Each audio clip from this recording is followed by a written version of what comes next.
Boa tarde a todos.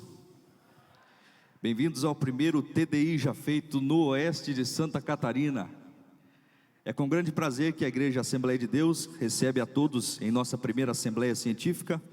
Obrigado por se inscrever e tirar um tempo do seu dia para aumentar o seu conhecimento.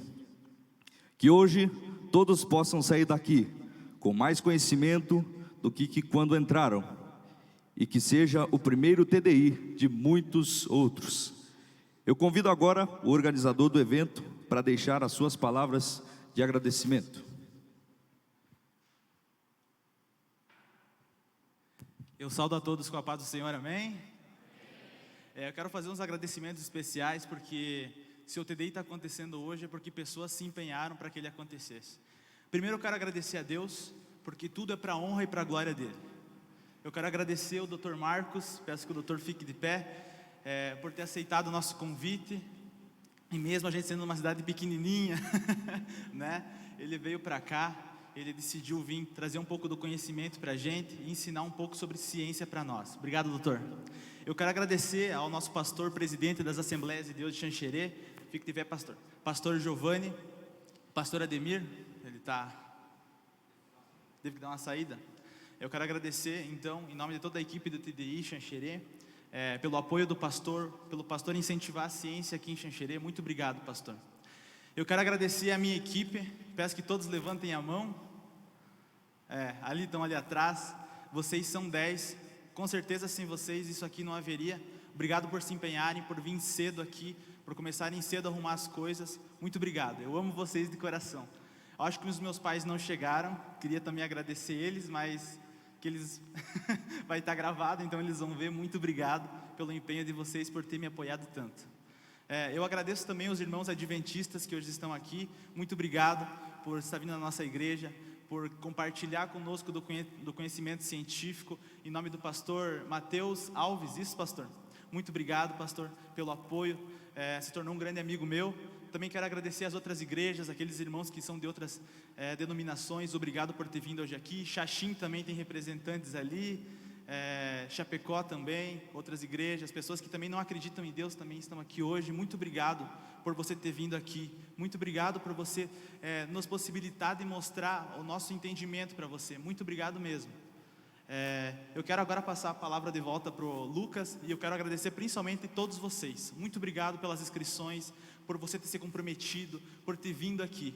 Que você possa sair cada vez mais com conhecimento. A palavra nos ensina, crescer na graça e no conhecimento. Então vamos se encher de conhecimento. E também, quando alguém falar para você que o cristão é alguém ignorante, lembre ele que os pais da ciência foram cristãos. Isaac Newton, Galileu Galilei, Copérnico, entre vários homens, Mendel. Então não fique com medo de dizer que um cristão é inteligente. Você é inteligente, basta você estudar. Amém?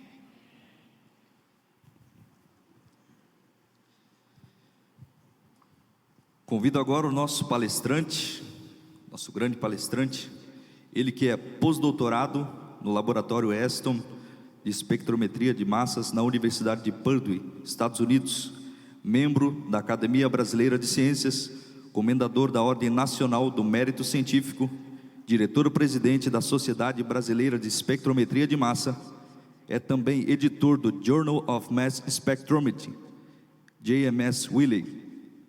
Já supervisionou cerca de 200 mestres, doutorandos e pós-doutores, hoje espalhados pelo Brasil e pelo mundo como pesquisadores e profissionais.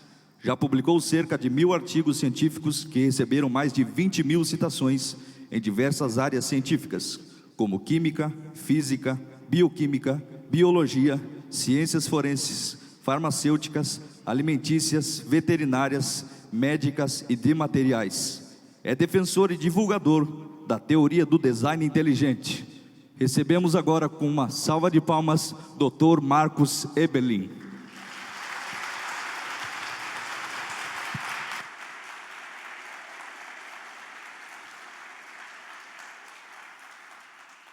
Boa tarde a todos. É um imenso privilégio estar aqui em Xanxerê, primeiro TDI. E quero agradecer o privilégio de estar aqui falando sobre as evidências de que realmente não somos amebas evoluídas. Porque um dia te disseram, não, que naquela sopa ácida, escaldante, venenosa, uma primeira ameba surge ali, e ela lenta, gradual e sucessivamente vai evoluindo, passa pelos chimpas, que são teus manos, não é? Até dar em você. E nos então classificaram como amebas evoluídas, meros mamíferos. E como nós, existiriam milhões e milhões de outras civilizações nesse universo. O nosso planeta, disseram que era um planeta medíocre. A NASA vive anunciando, extra, achamos outra Terra, não vive? É como se o nosso planeta fosse um entre milhares e milhares de outros que poderiam acomodar a vida nesse planeta. Te reduzir então a alguma coisa pouco mais do que algo insignificante. Não foi assim? Mas há esperança. Porque a teoria do design inteligente, a partir de 1996, e fala, não é bem assim a história. Parece que o que aqueles pais da ciência sempre perceberam é verdadeiro. As evidências científicas mais recentes, na química, na física, na cosmologia, mostram uma história completamente diferente. Parece que fomos feitos realmente especiais. Fomos feitos com propósito, planejamento, anteevidência, complexidade, informação. E todas essas evidências se mostram à luz da ciência, do que podemos investigar nos nossos laboratórios. Então é uma grande novidade, é por isso que você está aqui hoje, não é? Porque você quer saber realmente de onde você veio. Será que você é realmente essa ameba evoluída? Olha, se você é uma ameba evoluída, deve ter um monte de ameba evoluída do teu lado. Então eu sempre gosto de começar minhas palestras você cumprimentando aí a ameba evoluída que está do teu lado. Fala, boa tarde, bem-vinda, né? Sua ameba evoluída. Bem-vindo ao primeiro TDI Xanxerê, não é? Magnífico. E é isso que nós vamos falar. Nós vamos falar sobre você. Da onde você veio, aonde você está e provavelmente para onde você vai. A palestra de hoje à tarde, né? Você está aqui hoje à tarde, talvez para que encontre a resposta da maior questão de todos os tempos. Todos nós queremos saber de onde viemos. Porque isso vai fazer toda a diferença na sua vida. Se você é realmente uma ameba evoluída, um acidente cósmico, então você está aqui para ser feliz. Não é assim que nos dizem? Seja feliz, seja o que você desejar ser. Então, a menino não veste mais azul, menina não veste mais rosa. Você pode ser multicolorido. Não é isso que a gente vê na nossa sociedade? Outro dia o rapaz queria ser um lagarto, ele se tatuou todo como um lagarto. Ele queria ser uma galinha, ele sentou em cima de um ovo e começou a chocá-lo. E a sociedade diz, que bonitinho. A gente às vezes fica achando que as implicações de descobertas científicas são insignificantes. Não são. Toda a nossa sociedade tem sido dirigida e guiada por uma impressão de sermos amebas evoluídas. De que Darwin realmente mostrou como a vida surgiu nesse planeta, que o Big Bang explica o universo, que a evolução é mais lei do que a lei da gravidade, isso já está definido. Somos amebas evoluídas, um acidente cósmico, nosso destino final é a aniquilação naquele universo congelado, exaurido. Portanto, sejamos felizes. Mas se há evidências de propósito, de planejamento, talvez a história seja um pouco diferente. Talvez aquele versículo que diz assim, um pouco abaixo de Deus me fizeste, seja verdadeiro. Talvez tenhamos sido feitos à sua imagem e semelhança. E aí a história muda completamente. Nós não estamos aqui mais para sermos felizes. Estamos aqui para fazer o nosso semelhante feliz. Não é assim? Então, as implicações de teorias científicas, filosóficas e teológicas são profundas, profundas. Outro dia teve uma ministra aí, né? Eu não vou dizer o nome dela, tá bom? Mas vocês sabem quem ela é. Ela disse assim: foram os cristãos que saíram das universidades, deixamos as nossas universidades para lá. Aí o Carlos disse aqui tão apropriadamente, né? Foram homens que criam em Deus, que tinham a ideia de que um ser inteligente tinha feito o universo e a vida, que estabeleceram a ciência, as principais universidades. E a maioria dos pais da ciência eram homens que entendiam que as evidências de um design inteligente eram claríssimas no universo e na vida.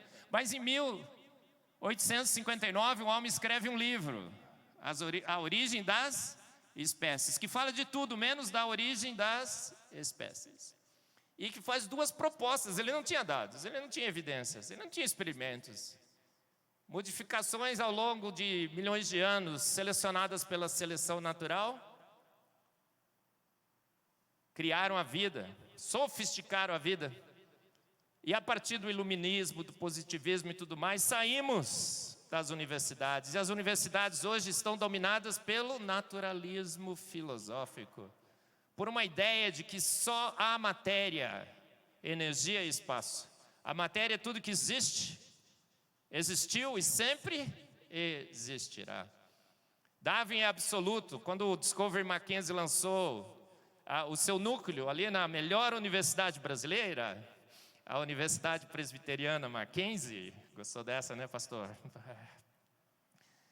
Hélio Schwartzman escreveu um artigo na Folha e disse assim: como podem desafiar a evolução, porque é mais lei do que a lei da gravidade. Aí eu, meio irreverente como sou, coloquei no meu Face assim: nossa, será? Eu jogo pedras para cima, elas caem na minha cabeça. Eu nunca joguei um ancestral símio comum para cima e caíram chimpanzés e humanos. Se é mais lei do que a lei da gravidade. E o nosso mundo mudou a partir de 1859. O naturalismo, um dogma sagrado da evolução, toma conta das nossas universidades, das nossas salas de aula. Professores iniciam as suas aulas muitas vezes dizendo aqui, assim: minha missão nesse semestre é desconstruir a sua fé e mostrar como Darwin é absoluto. Eu vivo recebendo e-mails assim, né, de mães. Professores de filosofia contam para os nossos filhos: se Deus existe, Ele é cruel, malvado. E as crianças chegam chorando em casa, como minha filha um dia chegou. Não é assim? Não é nesse mundo que nós vivemos? Mas há esperança. Por quê? Um grupo de malucos, beleza, começa em 1996 uma contra-revolução científica. Que malucos, beleza, seriam esses? Os defensores da teoria do design inteligente. Aí você fala: que design é esse, né? Design deve ser loja de móvel, decoração, né? Design é o arranjo proposital e intencional de partes.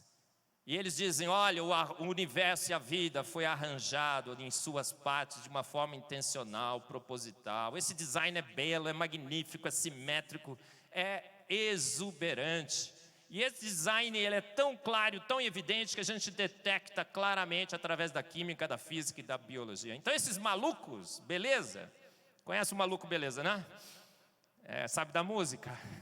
Se você souber a música, você passou de 60. Né? O Raul Seixas que cantava assim: enquanto você se esforça para ser um sujeito normal e fazer tudo igual, como é que continua aí? Eu do meu lado aprendendo a ser louco, uma loucura total, um maluco total, uma loucura real. Misturando a minha maluquice, controlada pela minha lucidez, eu vou defendendo o design inteligente. É isso que o que fazem os defensores da teoria do design inteligente. A partir de 1996, então, começa uma contra-revolução científica, a contra-revolução do design inteligente. Alguns lá em Pajaro Dunes, da Califórnia, comandados por Philip Johnson, se reúnem lançam livros e tudo mais, e aquilo começa a se espalhar pelo mundo, se espalha pelos Estados Unidos, pela Europa, pela Ásia, pelo Brasil, e vai chegando em todos os cantos e todos os lugares, até chegar em Xanxerê. Tá vendo? Ela está chegando em todos os cantos e todos os lugares mesmo, não é? Magnífico. E a gente tem o primeiro TDI. Espero que seja o primeiro de muitos, de muitos. E nós vamos falar então dessa teoria. O pessoal está colocando aí a teoria do design inteligente. Você está preparado, né? O pastor me deu 3 horas. Nem tanto, né, pastor? 1h30. Nós vamos falar então da teoria do design inteligente. A teoria do design inteligente, essa teoria, que diz o quê? É hora de seguirmos os dados. É hora de reavaliarmos as nossas evidências. É a hora de mostrarmos que, na realidade, quem estava certo em relação às origens do universo e da vida seria quem? Darwin? Dawkins? Os eruditos desse século? Não, os pais da ciência. Schrödinger, Pascal, Thomson, pai da espectrometria de massas. Eles tinham realmente a percepção correta sobre o universo da vida. Então é isso que nós vamos falar hoje. A ciência do design inteligente, abandonando Darwin e seguindo os dados. Porque às vezes as pessoas falam assim: nossa, Marcos, a evolução é um consenso científico. Todo cientista acredita na evolução. Gente, não é, mas se fosse, você acha que isso é uma boa evidência científica de que essa teoria está certa? A geração espontânea foi um consenso científico por mais de 200 anos.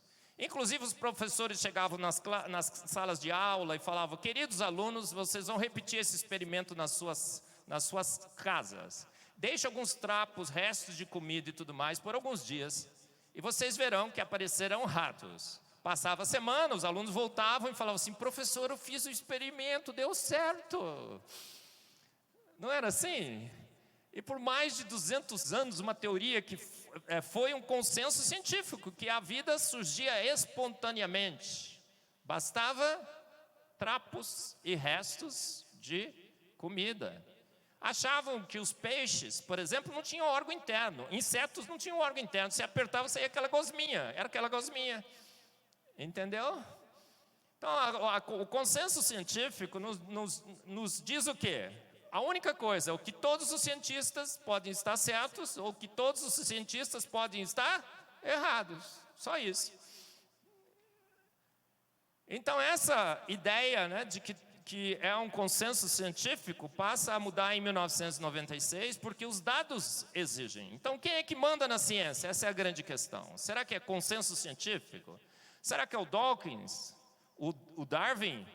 O Papa? Outro dia o Papa deu uma declaração e ele disse assim: olha, o Big Bang é realmente verdade, a evolução e tudo mais. Inclusive o Big Bang não só precisa de Deus, ele exige Deus.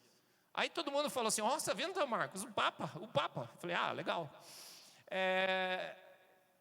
O Papa é a autoridade científica para decidir questões científicas. Será que Billy Graham, se ele falasse a favor ou contra da evolução, também a gente deveria escutar?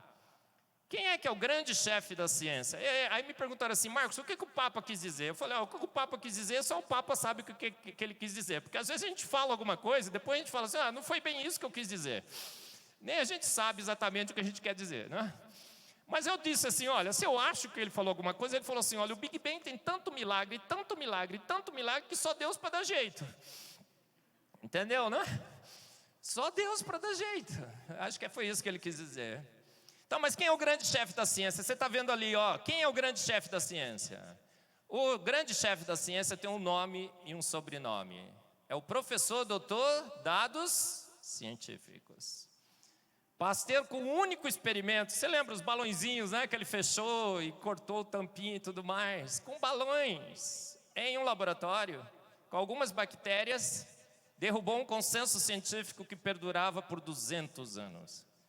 Então, o grande chefe da ciência são os dados. E a teoria do design inteligente diz: os dados estão nos ordenando, que devemos abandonar essa ideia de que uma evolução lenta, gradual e sucessiva pegou aquela ameba primordial, a sua tataravó, e transformou em você. Os dados são todos contrários e dizem que, por design inteligente, por um arranjo proposital e intencional de partes, você foi feito pronto por uma mente inteligente.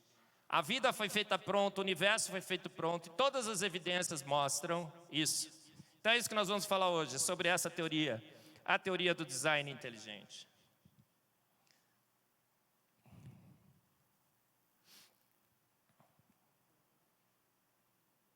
Isso. Mas se você vai assistir uma aula de física, vou começar com as aulas de física, tá bom? O seu professor vai falar isso para você? Olha, tem dúvidas, há uma nova teoria, há uma nova disputa. Não, o que ele vai te dizer? Meu querido aluno, desculpe eu te falar, mas a ciência já definiu essa questão. O universo foi feito numa grande explosão, uma expansão, tá? Cada um fala de um jeito. Há bilhões e bilhões de anos atrás, já descobrimos isso. O que existia nesse universo? Ele vai te dizer assim, nada. Não existia matéria, não existia espaço, não existia energia, não existia tempo. Portanto, existia o quê? Nada. E ele vai falar o seguinte, esse nada, há bilhões e bilhões de anos atrás, pega o quê para fazer o universo? Nada, porque não existia nada. E ele quer fazer o quê com esse universo? Nada. Para que ele quer fazer o universo? Para nada. Então ele vai dizer que o nada, pega o nada, para nada, por nada, e do nada, bum, faz o tudo. Ele vai dizer o seguinte, não, são flutuações quânticas. O nada, de repente, pum, começa a pipocar matéria nesse universo. Você já viu os vídeos de flutuação quântica? É o nada, pum, pipoca, elétrons, prótons, nêutrons, e pum, a vida surge. Numa grande explosão, numa grande expansão, a matéria, a energia, o espaço e o tempo, dizem, estavam aprisionadas numa partícula infinitesimal, que eles chamam de singularidade, onde as leis da física não se aplicam. Mas agora esse nada, pega o nada para nada e do nada, bum, faz o tudo. E dessa grande explosão surge uma nuvem gasosa em expansão. Átomos de hidrogênio e hélio. Um gás agora se forma nesse universo. E esse gás está em expansão contra o nada. Aí eu sempre brinco, né? Vamos fazer um exercício? Levanta a mão assim e abana o que está em cima de você, ó. Tá bom, pode, chega, tá bom. O que é que você acabou de abanar? Um gás. Você abanou alguma coisa parecida com o seu tataravô cósmico. Você veio de uma nuvem gasosa em expansão. E agora essa nuvem gasosa em expansão de átomos de hidrogênio e hélio está em expansão contra o nada. Porque não existia nada, né? Formou alguma coisa, ele está em expansão contra o nada. E essa nuvem gasosa em expansão agora vai ter que ter a obrigação de formar o universo, as estrelas, os planetas, os asteroides. Todos os tipos de vida, a água, você. Olha só. Uma nuvem gasosa em expansão, agora em expansão contra o nada, deveria continuar em expansão contra o nada por quanto tempo? Gente, uma nuvem gasosa em expansão, você sabe que gás se expande fácil, escapa fácil, não escapa? E ele está em expansão contra o nada, então ele deveria continuar em expansão contra o nada por quanto tempo? Forever and ever, eternamente. Mas agora essa nuvem gasosa em expansão, ela tem que formar o universo, não tem? Então ela tem que formar estrelas. Estrelas são grandes concentrações de gás sobre alta temperatura e pressão. A gente estuda em química, né? Algumas matérias. Termodinâmica de fluidos, dinâmica e termodinâmica de fluidos. A gente sabe que uma nuvem gasosa em expansão contra o nada deveria continuar em expansão contra o nada forever and ever. Mas agora essa nuvem gasosa tem que se contrair. Você tem que apertar essa nuvem gasosa para que ela forme estrelas. Massas de gás sobre alta pressão e temperatura. Eu sempre brinco, né? Vamos fazer uma estrelinha então? Pega o gás que está aí em cima, vai, todo mundo. Pega o gás aí. Pegou um pouquinho de gás? Com as suas duas mãos, senão não vai dar certo.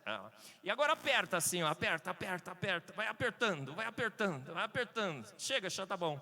Quem formou uma estrelinha? Levanta a mão. Você não formou estrelinha por quê? Porque gás escapa. Não escapa. É rebelde, ele escapa.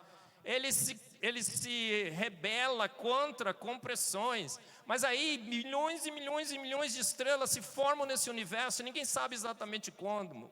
Você vai olhar os modelos de formação de estrelas, eles falam assim, ondas de choque de fenômenos próximos.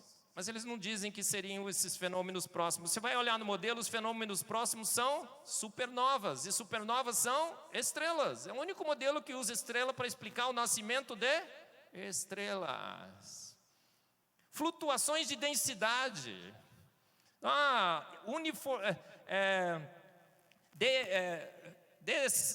Desequilíbrios da densidade ao longo desse gás que se expandia fez com que moléculas se atraíssem. Densidade não atrai átomos e moléculas, a gente sabe disso, né, em química. Atraem grandes corpos. Mas agora essas estrelas explodem. Milhões e milhões de estrelas explodem. Um pó cósmico se forma no universo. E esses elementos mais pesados agora que se formaram se agregam em pequenas rochinhas.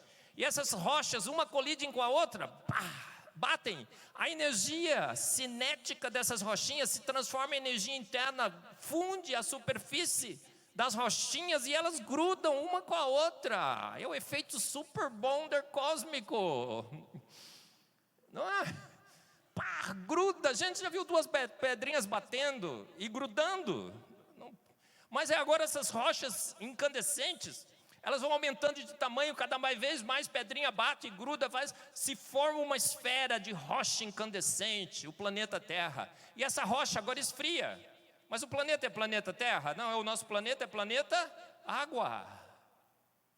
2/3 da nossa superfície, da superfície do planeta Terra, é coberto por água. E aí eles dizem o seguinte, como é que essa rocha incandescente que esfriou, da onde veio a água? Eles dizem que São Júpiter agora atrai blocos de gelo do universo, que se formaram no universo, e por gravidade focalizam esses blocos de gelo para que batam na Terra. Gente, já viu o tamanhozinho da Terra? Tamanho não é documento, né? Mas a Terra é muito pequenininha. E o pior é que a mira é perfeita, porque os blocos vêm, acerta na Terra. E agora a Terra fica coberta com 2/3 de água. Foram analisar a razão isotópica da água dos hidrometeoritos e da água da Terra. Bateu? Não bateu. E aí nessas flutuações quânticas, deveriam se formar elétrons e antielétrons, prótons e antiprótons, matéria e antimatéria. O que aconteceu com a antimatéria do universo? Simplesmente sumiu. Aí eu estava outro dia no CERN, ali na Suíça. A gente foi visitar com o pessoal da Sociedade Internacional de Espectrometria de Massas. Na época eu era presidente, então você tem bem na frente assim. O professor chegou lá e falou assim, aqui no CERN nós já explicamos a origem do universo. Eu falei, epa, eu acho que tem uns probleminhas, hein, professor? Não, já explicamos, mas tem alguns problemas. Eu falei, não falei que tinha? A antimatéria sumiu. Ai, sabe como que eles falam? Sabe o que aconteceu? Tanta matéria e antimatéria, tanta matéria e matéria, que houve um desequilíbrio na quantidade. Então sobrou mais matéria, por isso que a gente vê matéria. A gente não dá para sobrar, porque quando forma um, forma o outro. É 1 mais 1 igual a 2, é matemática pura. 2 mais 2 quanto que é? 4,1 ou 3,9? Depende de que você fizer várias vezes, vai dar diferente? Não dá. Assim, antes a matéria simplesmente sumiu. E ele falou assim, olha, tem outro probleminha. A gente só viu 4% da matéria. Tem 96% da matéria que a gente não sabe onde está. A gente acha que é matéria escura. Matéria escura sabe o que é? É um saci pererê. Todo mundo sabe que existe, mas ninguém nunca viu. E aí esse modelo é nos passado como um modelo que explica o universo. A origem do universo. É um modelo que não explica estrelas, não explica planetas. O sistema solar é um absurdo. Tem planetas de gelo, de gás, de sólido. Tem uns que viram para a direita, outros que viram para a esquerda, outros estão inclinadinhos assim, estão inclinadinhos a colar. O momento angular deveria estar no Sol, deveria estar nos planetas, está no Sol, tudo. Deveria estar no Sol, está nos planetas, tudo de cabeça para baixo. Não é esse o modelo que nos passa? Como verdade absoluta? Aí você fala o seguinte, não, Marcos, mas a evolução química ocorreu. Porque houve um experimento, Stanley Miller pegou gases primordiais, colocou dentro de um balão, tchum, fez uma descarga elétrica, e os blocos fundamentais da vida ali se formaram. Prova da evolução química. Será? Eu falo isso no meu livro, Fomos Planejados. Tudo o que o experimento de Miller demonstrou foi que a evolução química seria impossível no planeta Terra. E eles dizem que isso é uma prova absoluta da viabilidade da evolução química. Primeiro, ele trabalha com a atmosfera errada. Ele não coloca oxigênio, mas a gente sabe hoje que a atmosfera não era redutora, era oxidante, tinha oxigênio. Se tivesse oxigênio, jamais os blocos fundamentais da vida seriam formados. Alguns blocos são formados, mas a gente tem aminoácidos, mas também tem aminas e ácidos. Esses aminas e ácidos matariam qualquer proteína que poderia estar ali se formando. Tem o enigma da homoquiralidade dos seres vivos. Tem aminoácidos L e aminoácidos D, mão direita e mão esquerda. Se formaram o quê? Misturas racêmicas, mas a vida só poderia começar no meio enantiomericamente puro. E nós somos enantiomericamente puros. Você já sabia disso? Olha a outra qualidade que você tem, né? Diz que a gente é pouca coisa. Mas nós somos seres enantiomericamente puros. Já te falaram isso? Repete aí para você não esquecer. Enantiomericamente puros. Esse é um grande enigma. A gente deveria ser racêmico. Mas nós somos enantiomericamente puros. E o que se produziu nesse frasco? Misturas racêmicas. Misturas racêmicas. Tudo errado na evolução química. Aí eles falam o seguinte: não, 2 aminoácidos reagiriam entre si para formar proteínas. Eu não sei quantos de vocês sabem química. Então eu vou fazer uma pergunta. Quem sabe um pouquinho de química? Levanta a mão, um pouquinho. Quem não sabe quase nada?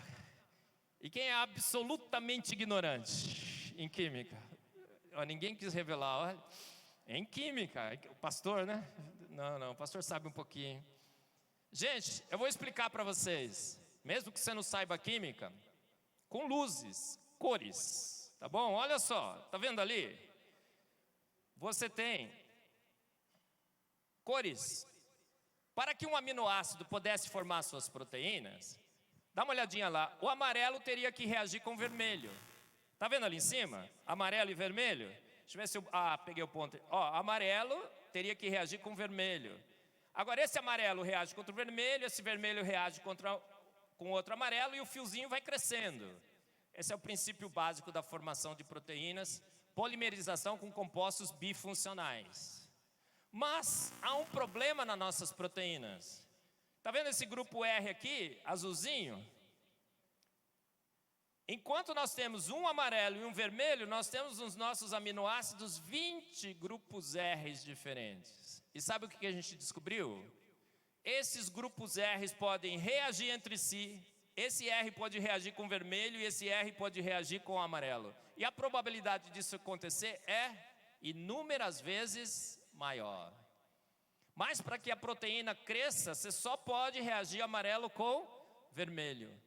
Então a reação certa, ela sofre a competição de dezenas de reações erradas. R com R, R com amarelo, R com vermelho. Pior, foram fazer os cálculos. É um cálculo de energia livre de Gibbs, termodinâmica de reações químicas. O pessoal diz, a evolução espera que você não saiba química, muito menos termodinâmica. Foram fazer os cálculos, sabe o que aconteceu? Essa reação aqui, ela tem um ΔG positivo, então ela é proibida pela lei de espontaneidade de Gibbs. E essas reações do R com R, R com amarelo, R com vermelho são permitidas. Então, gente, o que aconteceria no frasco primordial de Stanley Miller? Eu sempre brinco, a única coisa que poderia se formar lá é um composto químico que químicos orgânicos sintéticos normalmente conseguem obter nos seus laboratórios, quando suas reações normalmente não dão certo, dão errado. Como é que chama esse composto? Porcariato de qualquer coisila. Entendeu? As reações interferentes são favorecidas e são muito mais numerosas. A esperança de que qualquer composto químico, bioquímico, útil para a vida, pudesse se formar no frasco de Stanley Miller é uma ilusão, é um delírio. É uma ilusão e um delírio. Mas esse experimento está nos livros de Química e Bioquímica. Os professores dão aula falando assim, olha, está aprovada a evolução química. Em 2008, no Instituto de Química da Unicamp, teve um desafio de química. E o desafio de química começava assim: Stanley Miller provou a viabilidade da evolução química nos seus experimentos. Mostre como isso aconteceu. Eu mandei um e-mail e falei, gente, da onde surgiu essa ideia de que ele provou? Na realidade, ele refutou a evolução química. E da onde surgiu essa ideia de que a gente deve assumir que os nossos alunos não têm a capacidade de interpretar os experimentos por eles mesmos, por si mesmos? A gente já dá a receita pronta, não dá? Os nossos professores estão chegando nas nossas salas de aulas com as receitas prontas. E o pior, errada. Estão contando para os nossos alunos que o universo se formou numa grande expansão. Que isso é mais lei do que a lei da gravidade. Estão contando que a evolução química foi provada nos experimentos de Stanley Miller. Errado. Fake news. Fake news. Está percebendo o problema, não está? O mundo do RNA. Não, Marcos, o mundo não começou com as proteínas. Começou com um pequeno RNA autorreplicante. Isso faz sentido? Eu discuto isso no meu livro, Fomos Planejados também. Não faz sentido algum, porque o mundo do RNA é 3 vezes mais complicado e mais problemático para a evolução do que o mundo das proteínas. Porque no mundo do RNA, dá uma olhada. Agora a gente tem os verdinhos, o verde escuro, e essas aqui coloridinhos são as bases nitrogenadas. Nós temos 3 classes de compostos químicos que deveriam estar lá, eles só exclusivamente puros, naquela sopa primordial. E o pior, essa reaçãozinha aqui, desse azulzinho, que é um grupo fosfato com açúcar, demora milhões e milhões de anos. E ela só ocorre com enzimas. E as enzimas são formadas como? Pelos RNA autorreplicantes. Então o RNA deveria existir, antes de existir, para sintetizar a enzima que faria a sua existência possível. Gente, quem veio primeiro, o ovo ou a galinha? Ou a galinha veio com o ovo dentro? O açúcar, a ribose, é o único açúcar que funcionaria. Ele deveria estar lá puro, esperando no frasco reacional as 4 bases nitrogenadas específicas, formando 2 ligações de hidrogênio, encaixando certinho. Então o mundo do RNA é 3 vezes mais impossível do que o mundo das proteínas. Se o mundo das proteínas é impossível, o mundo do RNA é impossível vezes impossível vezes impossível. É um cubo de impossibilidade. E a história está ficando cada vez mais difícil, não está? Agora, para que a vida funcione, você precisa fazer a tradução de 2 línguas. Já te contaram isso? Na realidade, dentro de todos nós, 2 línguas se conversam. A língua do código genético, que tem 4 letrinhas, ATGC, Agnaldo Timóteo Gal Costa. Lembra? Você aprendeu assim na escola? Eu também, minha professora, eu nunca esqueci. E a língua dos aminoácidos, que são 20 aminoácidos. São 2 línguas totalmente distintas. É como chinês conversando com índio. Já viu chinês conversando com índio? Vai dar certo? Não vai, você tem que ter um tradutor, não tem? Quem é o tradutor da vida? Os ribossomos. E eles fazem o quê? RNA serem transformados em proteínas. Para o desespero total da nação evolucionista, o que aconteceu quando foram estudar o ribossomo? O ribossomo, que faz a tradução de RNA em proteínas, ele é formado do quê? RNA e proteínas. A única máquina que consegue transformar RNA em proteínas é formada do quê? Do produto da sua tradução. RNA e proteínas. Então quem veio primeiro, gente? O ovo ou a galinha? Ou a galinha veio com o ovo dentro? Há alguma possibilidade dessa vida ter dado partida através de RNAs ou proteínas? Não, tudo deveria estar desde o início presente.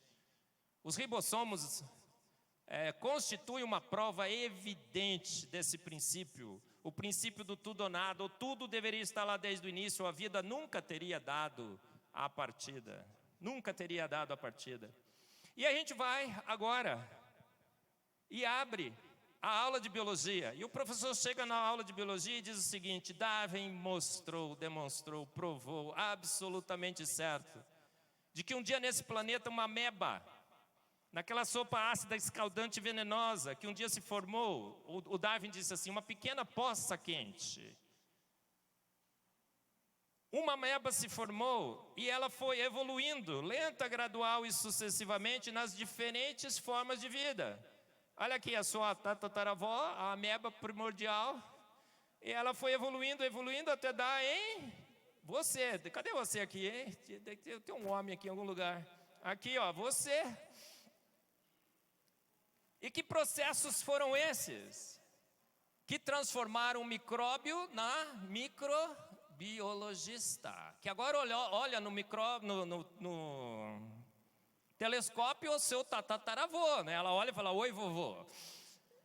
Não é? Agora, será que isso é verdade? Quais são os mecanismos que a evolução usa? Vou falar um pouco, você vai entender. São esses 3. Sabe o que eles acham? Mutações, ao longo de milhões e milhões de anos, foram sofisticando e diversificando a vida. E a seleção natural, o que ela fez? O que era bom, selecionou. O que era ruim, deixou para trás. Será que isso bate com os fatos? Será que realmente mutações, milhões e milhões de anos, e a seleção natural pegaram uma ameba primordial e transformaram em você? Será que isso é fato? O que a gente vai olhar quando vamos investigar esses mecanismos? Olha, eu discuto isso no Fomos Planejados, o Michael Behe discute isso no seu livro A Caixa Preta de Darwin, eu discuto isso no Foresight, e acho que o livro mais interessante, A Bomba Atômica na Evolução, é esse último, Darwin Devolves. Nós estamos traduzindo ao livro do Michael Behe, o Discovery Mackenzie deve publicar até o começo do ano que vem. E o que o Darwin Devolves fala? Tem várias evidências contrárias a isso. O Darwin Devolves disse o seguinte: será que as mutações conseguiriam sofisticar e diversificar a vida? O Michael Behe disse o seguinte: hoje temos dados experimentais. Por 35 anos estudamos essa bactéria em laboratório, a E. coli. 65 mil gerações da E. coli foram estudadas em laboratório. Tinha um professor que chegava toda manhã, pegava uma cultura e transformaria para um outro frasco. Ele fez isso com seus alunos por 35 anos. E sequenciaram o genoma de todas essas gerações. Acho que não foram todas, eles pularam lá, mas praticamente todas foram sequenciadas. Aí nesse livro do Michael Behe, ele diz o seguinte: fomos olhar o que é que tinha acontecido ao longo de 65 mil gerações da bactéria E. coli. Sabe o que aconteceu? A imensa maioria das mutações são deletérias, causam prejuízos, quebram e degradam os genes. Uma quantidade mínima de mutações são realmente benéficas. Mas que benefício é esse? É um benefício aparente. Mesmo destruindo os genes, quebrando os genes, elas trazem uma vantagem. Então ele dá um exemplo: olha, se você tem um carro que precisa chegar em Curitiba, aí você faz as contas, ele vai parar 100 quilômetros antes, com o tanque cheio. Mas você depende de chegar lá, porque você vai fazer uma cirurgia, né, extra. O que você faz com o seu carro? Olha, ele precisa fazer uma melhor quilometragem. O tanque está cheio, não tem como parar no caminho. O que você faz com o seu carro? Você tira o teto, você tira o banco, você joga todo mundo fora, tira a sogra, né, ela não vai mais na viagem. Não é? E você tira tudo, as malas, você arranca o teto e vai só com o banco dirigindo. Você chega em Curitiba, você salva a sua vida. Foram degradações, mutações. Então ele disse: olha, mesmo as mutações que os evolucionistas um dia pensaram que eram benéficas, na realidade não são degradações, são quebras de genes, que dão uma vantagem aparente, mas que mais para frente a vida pede o seu preço. Porque quando começar a chover com o seu carro, o que você vai fazer? Quando você precisar da sogra, né? para cuidar dessas crianças, você deixou lá para trás. E esses prejuízos vão cobrar o preço. Estudamos também em laboratório a malária. Gerações e gerações de malária, por mais de 40 anos foram estudadas. E o que as mutações fazem hoje está muito bem estabelecido. Mutação é do mal, mutação degrada, quebra, destrói genes. Em casos raríssimos, ela traz um benefício, mas o benefício é por destruir, por tirar, por eliminar. Como o benefício do seu carro que fez melhor quilometragem quando você arrancou tudo. Aí ele fala um exemplo bem claro, o urso polar. A evolução diz, evolution in action. O urso pardo se transforma no urso polar. Agora ele pode comer mais gordura, ele tem um pelo branco. Olha só a evolução em ação. Sequenciar o genoma do urso polar. O que que descobriram? Sabe por que ele tem pelo branco? Porque um gene foi danificado, foi destruído, foi nocauteado. E agora ele não consegue mais sintetizar o pigmento. E agora ele é branco. Agora nos polos ele teve uma vantagem. Se escondeu na neve. Ele consegue comer mais gordura. Olha só, evolution in action. Sabe por que ele consegue comer mais gordura? Porque um gene de produção de gordura foi danificado, foi nocauteado nesse urso. E agora ele produz menos gordura. Mas agora ele consegue a gordura como? Nos polos, por quê? Tem um monte de foca, né? Bem gordinha e tudo mais. Então ele consegue comer mais gordura. Então houve alguma sofisticação, alguma coisa nova? Absolutamente não. Foram defeitos, foram mutações do mal, foram quebras e destruição de genes que transformaram o urso pardo no urso branco. Mas nos polos ele achou vantagem para esses problemas. Vírus. Vírus da AIDS. Vírus da gripe. Evolution in action. Os vírus continuam vírus. Se você pega um vírus mutante, coloca na presença do vírus selvagem e tira a droga, tira aquela condição que fez ele mutar, o que acontece? Quem é sempre o mais apto? O selvagem.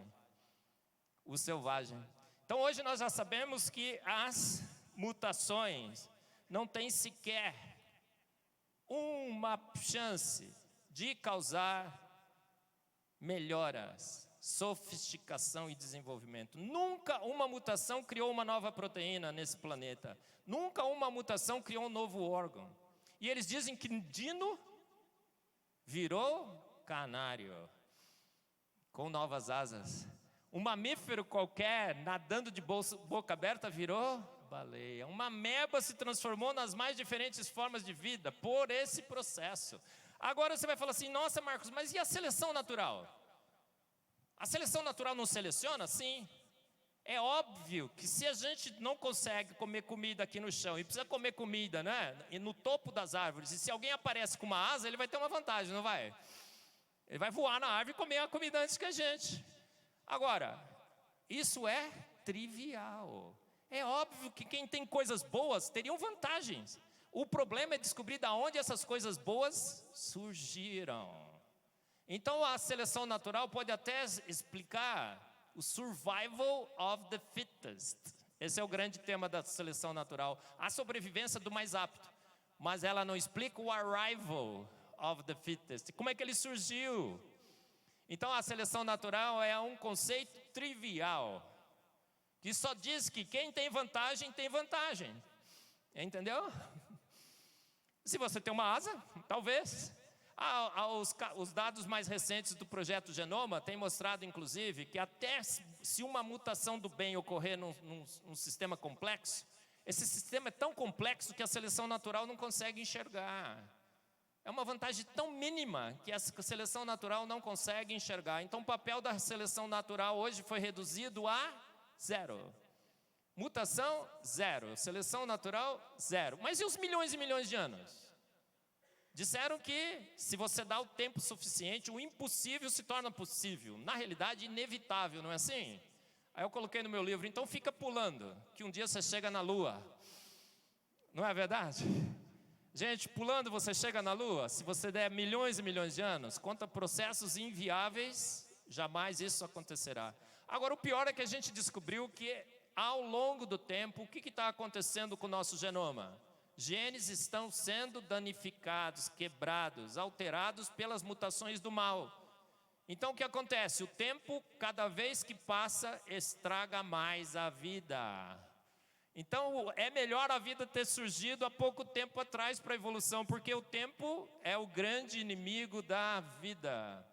Então, os santos da evolução foram todos destronados. Mutações, papel zero. Seleção natural, trivial, zero. E o tempo, que era o grande amigo, o grande que é fazedor dos milagres, hoje a gente sabe que quanto mais tempo, pior. Quanto mais tempo, pior. Mas, você abre as revistas, como um dia eu abri em 2008, eu conto a minha história. Até 2008, eu tinha entrado na academia, 35 anos, e eu era um evolucionista teísta. Eu achava que a evolução era fato, Deus existia, então Deus guiou a evolução. E estava de boa lá. Até que essa revista saiu, ó, Darwin, o homem que matou Deus. A confiança é tão absoluta em Darwin que ousaram publicar essa revista. Aí eu disse, não, peraí, eu achava que eles eram amigos, agora um matou o outro, não. Peraí. E aí eu fui estudar a evolução. E quando eu fui estudar a evolução, achei que Darwin estava nu, sem evidências. Há 150 anos, Darwin explicou como a vida surgiu nesse planeta. Eu falei, peraí, como? Pela evolução química? Impossível, inviável. Então, em 2008, eu comecei a defender a teoria do design inteligente, estudar todos esses processos. E quanto mais a gente estuda, mais a gente percebe que nós fomos iludidos por uma teoria que se colocou como mais lei do que a lei da gravidade, mas que é uma teoria que tem o mesmo destino que a geração espontânea. Um consenso científico que hoje é refutado pelos dados. Absolutamente. Aí eles falam o seguinte, olha, a evolução é um consenso científico, 99% dos biólogos. Você já ouviu falar sobre isso? Olha, 99% dos biólogos do mundo creem na evolução. Isso é verdade? Mentira. Fake news. O Discovery Institute outro dia lançou uma pesquisa nos Estados Unidos, perguntando aos professores de biologia, o que você acha do design inteligente e a evolução serem ensinados lado a lado na sala de biologia? 67% dos professores de biologia dos Estados Unidos responderam, eu acho justo, deve ser feito assim. O que isso mostra? 99% dos biólogos, quando um biólogo defende a evolução, ele não quer saber do design inteligente, quer? As estimativas do design inteligente hoje é que aproximadamente 1/3 dos biólogos no mundo já duvidam de Darwin. A gente tem uma lista, os dissidentes de Darwin, essa lista foi assinada por mais de 1000 grandes cientistas, gente boa, cara bom, cientista com pedigree de cientista, membro de academia de ciência e tudo mais, com muitas publicações e tudo mais. Mais de 1000 assinaram na lista dos dissidentes de Darwin. Um deles, quem foi? Eu. Mais de 1000 cientistas. A Sociedade Brasileira do Design Inteligente tem mais de 3.000 membros. E hoje eu vou sair daqui com 3.200, certo, Carlos? Né, pastor? Dá uma olhada aqui quem falou não, hein, pastor? Mais de 3.000 membros. Então a evolução é um consenso? Não é mais. A disputa já existe. Os dados estão falando bem alto, bem alto. Mais lei do que a lei da gravidade? Gente, a evolução foi uma proposta, uma reinterpretação de dados.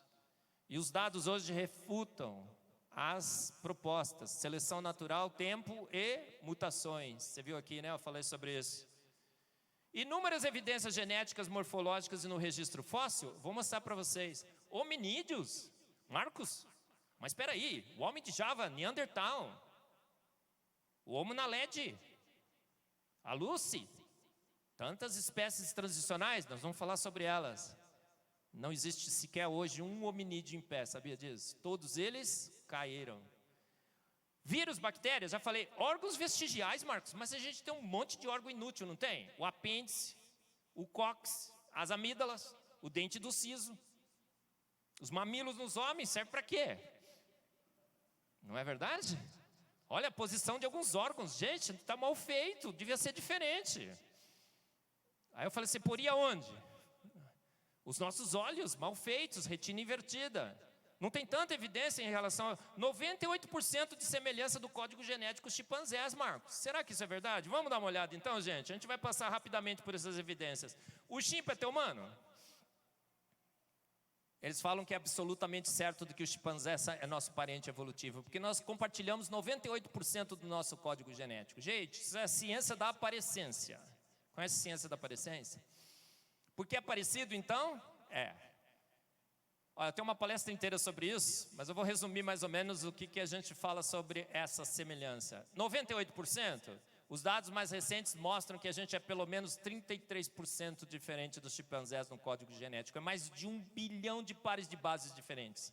O nosso cromossomo Y é 100% diferente dos cromossomos Y dos chimpanzés. E eles são extremamente preservados, quer dizer que todo humano tem cromossomo Y igual, e todo chimpanzé tem cromossomo Y igual, eles são 100% diferentes.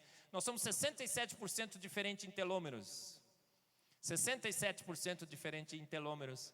Olha, a gente sua pela pele, o chimpanzé sua pelo pelo, você sabia disso? Você colocar um chimpanzé para correr com você uma maratona, e ele for estúpido o suficiente para correr, ele morre. E você chega no final, né, um dia quentinho, porque você transpira pela pele e é protegido por melanina. Totalmente diferente. Os cromossomos, nós temos 23 pares, eles têm 24. Aquela fusão que disseram que ocorreu uma vez, ela caiu. A região é curta demais, a repetição se repete por todo o cromossomo. Então descanse em paz, irmão. O chimpa não é teu humano. Você não tem chimpanzé como seu parente. E como que isso, eu posso dizer isso? Porque os dados revelam. Os dados revelam. Aí eles falaram assim, 2% semelhante só. 2% semelhante? 2% é pouco? Suponha, Carlos, que agora chega o Bill Gates aqui. Bill Gates, Carlos. Chega assim, Carlos, que legal, TDI Xanxerê, cara, que bacana. Gostei demais. No ano que vem eu quero que você faça um muito maior. E eu vou dar um pouquinho de dinheiro. 2% do que eu tenho está doado para o TDI Xanxerê. O que você falaria, Carlos? Não, sabe o que você falaria? Você fala assim, Bill Gates, só 2%, nem vou querer, né?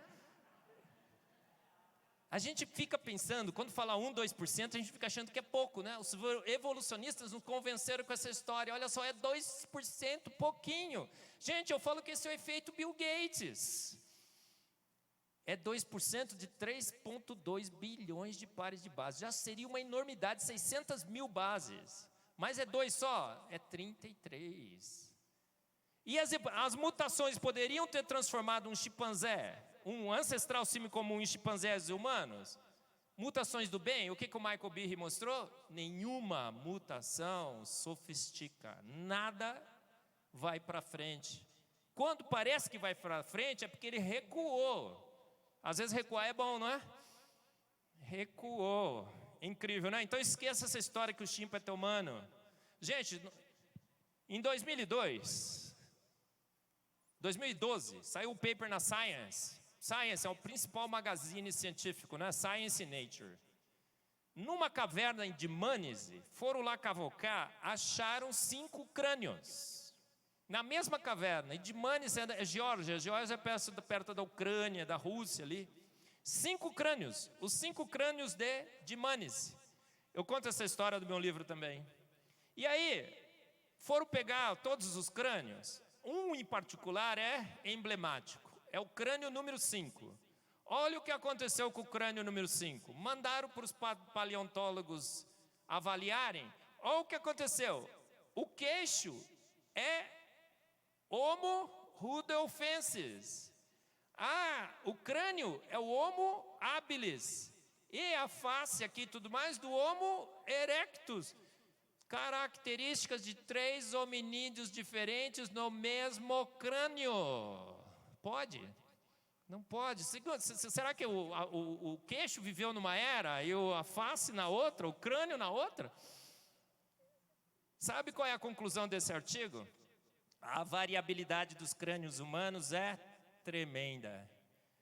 Os crânios foram datados de 2 milhões de anos atrás.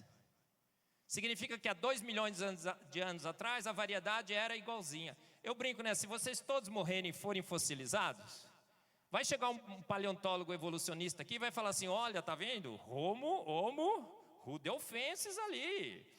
O Homo erectus ali. O outro qual é? O Homo habilis. O Tabajaro pitecus ali. Conhece Tabajaro pitecus? Brincadeira, gente. Vocês não lembram mais, né? A organizações Tabajara. Gente, esqueça essa ideia dos hominídeos. Recentemente saiu mais um hominídeo. O Homo naledi.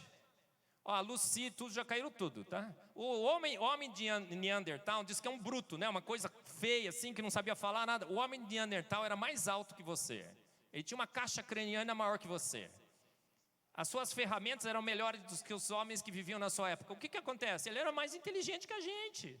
Tem um artigo que diz assim, more human than humans. Homem de Neandertal. Se eu entrasse um garotão aí, homem de Neandertal, as solteiras da igreja, só as solteiras, hein? Iam falar: nossa, que garotão altão, bonitão, fortão, inteligente. O Homo naledi foi o último que saiu, fizeram a maior propaganda do mundo. Eu sempre falo isso, gente. Imagina que você tem $1 milhão na conta e você acha 50 centavos na rua, você baixa para pegar? Provavelmente não. Mas tem gente que baixa, né? Eu sei. Mas suponha que você está quebrado, você não tem dinheiro nenhum, está morrendo de fome e acha 50 centavos. O que você faz? Você, glória a Deus, amém, aleluia, achei 50 centavos. Gente, se eles tivessem um monte de hominídeos, eles não faziam glória, amém, aleluia, certo?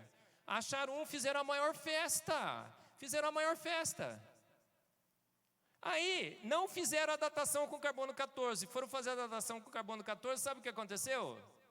Deu 10 vezes mais recente do que deveria dar. Gente, acharam uns ossinhos e fizeram até a foto do bicho. Montaram o bicho, tiraram a foto, ele deu beijinho no crânio e tudo mais. Aí eu pus, depois que saiu a datação com carbono 14, eu pus no meu Face. Isso daí não é o Homo naledi, sabe o que é? É o Homo nalisa.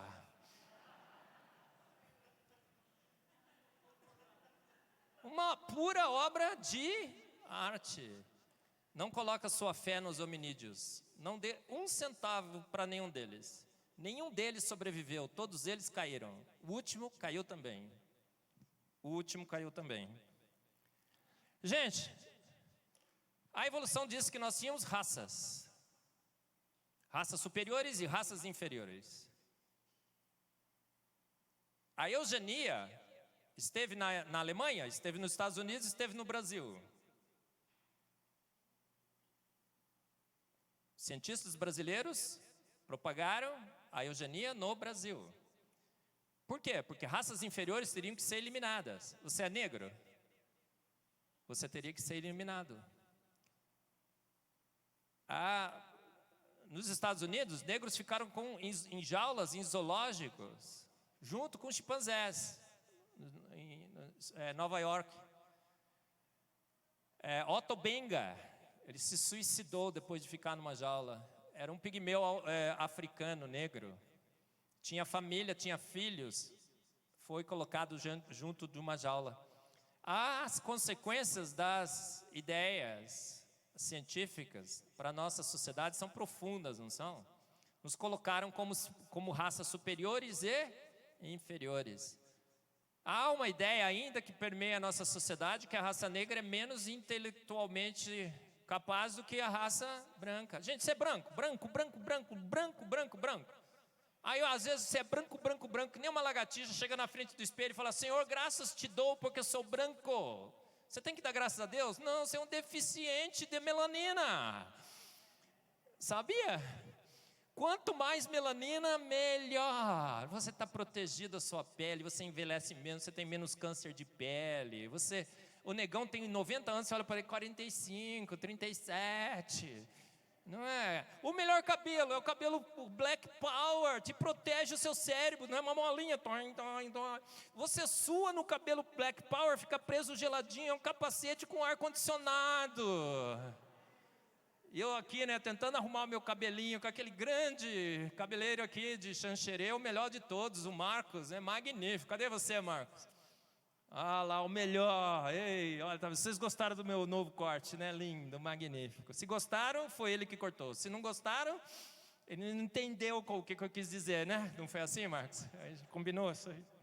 Magnífico. Gente, tem casais que têm filhos, gêmeos. As gêmeas black and white, famosíssimas. Tá vendo ali? O mesmo casal. Olha aqui uma neguinha linda, magnífica, maravilhosa, olho preto, cabelo empuxadinho. Olha a pele que magnífica, não é? Olha a outra, linda também, né? Olhozinho verde, branquinha. Da onde vem essa diversidade? Do código genético de todos nós. Se você raspa a pele, nós somos todos humanos. Todos humanos. Gente, a teoria do design inteligente surgiu com esse livro. O Philip Johnson, ele faleceu há 2, 3 semanas atrás, o grande pioneiro do design inteligente. Ele colocou Darwin no banco dos réus. E à luz das estratégias de direito, para avaliar as evidências, Darwin foi culpado de propor uma teoria sem provas. Michael Behe, a caixa preta de Darwin. Quando abrimos a caixa preta da vida, abrimos essa caixa preta, a célula, encontramos lá nanomáquinas e nanomotores. Todas as evidências de como a mente inteligente fez o universo, fez a vida e os fez prontos em 1996. Surge então a teoria do design inteligente. Essa teoria que quer colocar as duas causas possíveis sobre a mesa. Será que evoluímos a la Darwin? Ou será que uma mente de extrema inteligência, competência, poder e sabedoria fez a vida e fez o universo e os fez prontos? É isso que a teoria do design quer falar. Qual é a metodologia que o design inteligente usa? Olha, a vida é complexa, ela é baseada em informação, ela é baseada em antevidência. Complexa? Irredutivelmente complexa. A vida é como uma ratoeira. Se você quer pegar rato com uma ratoeira, você vai ficar esperando aparecer uma mola, depois uma tábua, um prego, um martelo, não é tudo, prego não tem, uma barra, um martelo, uma mola, uma trava. Não, ou você tem a ratoeira pronta com todas as peças funcionando juntos, sincronizadamente, ou senão você jamais pegará um rato. Michael Behe diz: a vida é igualzinho, a vida é uma ratoeira. Se tudo não estivesse pronto desde o início, a vida nunca daria partida. Você nunca teria pego um rato. Aí ele usa o motor do flagelo bacteriano, aquele que movimenta as bactérias. Mais de 40 complexos proteicos, tudo funcionando. Se você tira qualquer uma dessas partes, ele para de funcionar. Eliminando a possibilidade que processos lentos, graduais e sucessivos poderiam ter formado a maquinaria da vida. A complexidade irredutível de Michael Behe. A vida é complexa, sim. É irredutivelmente complexa, sim. Em uma parte, não, em seu todo. Você não teria vida sem a ATP sintase, que produz a energia. Você não teria vida se você não tivesse os robozinhos nanomoleculares que transportam os cargos dentro da sua célula. Você sabia disso? As suas células são robotizadas. Milhões e milhões de robozinhos agora estão andando dentro de você, carregando o cargo da vida. E eles andam numa velocidade tão grande que eu brinco, né? Que dá para se sentir até a cosquinha deles. Está sentindo aí? Fica paradinho. Está sentindo a cosquinha? Que tem muito barulho, muita distração. Hoje à noite, quando você chegar no seu quarto, você fica bem quietinho na cama no escuro que você vai sentir a cosquinha. E se você não sentir a cosquinha, sabe por que foi? Falta de fé. Falta de fé.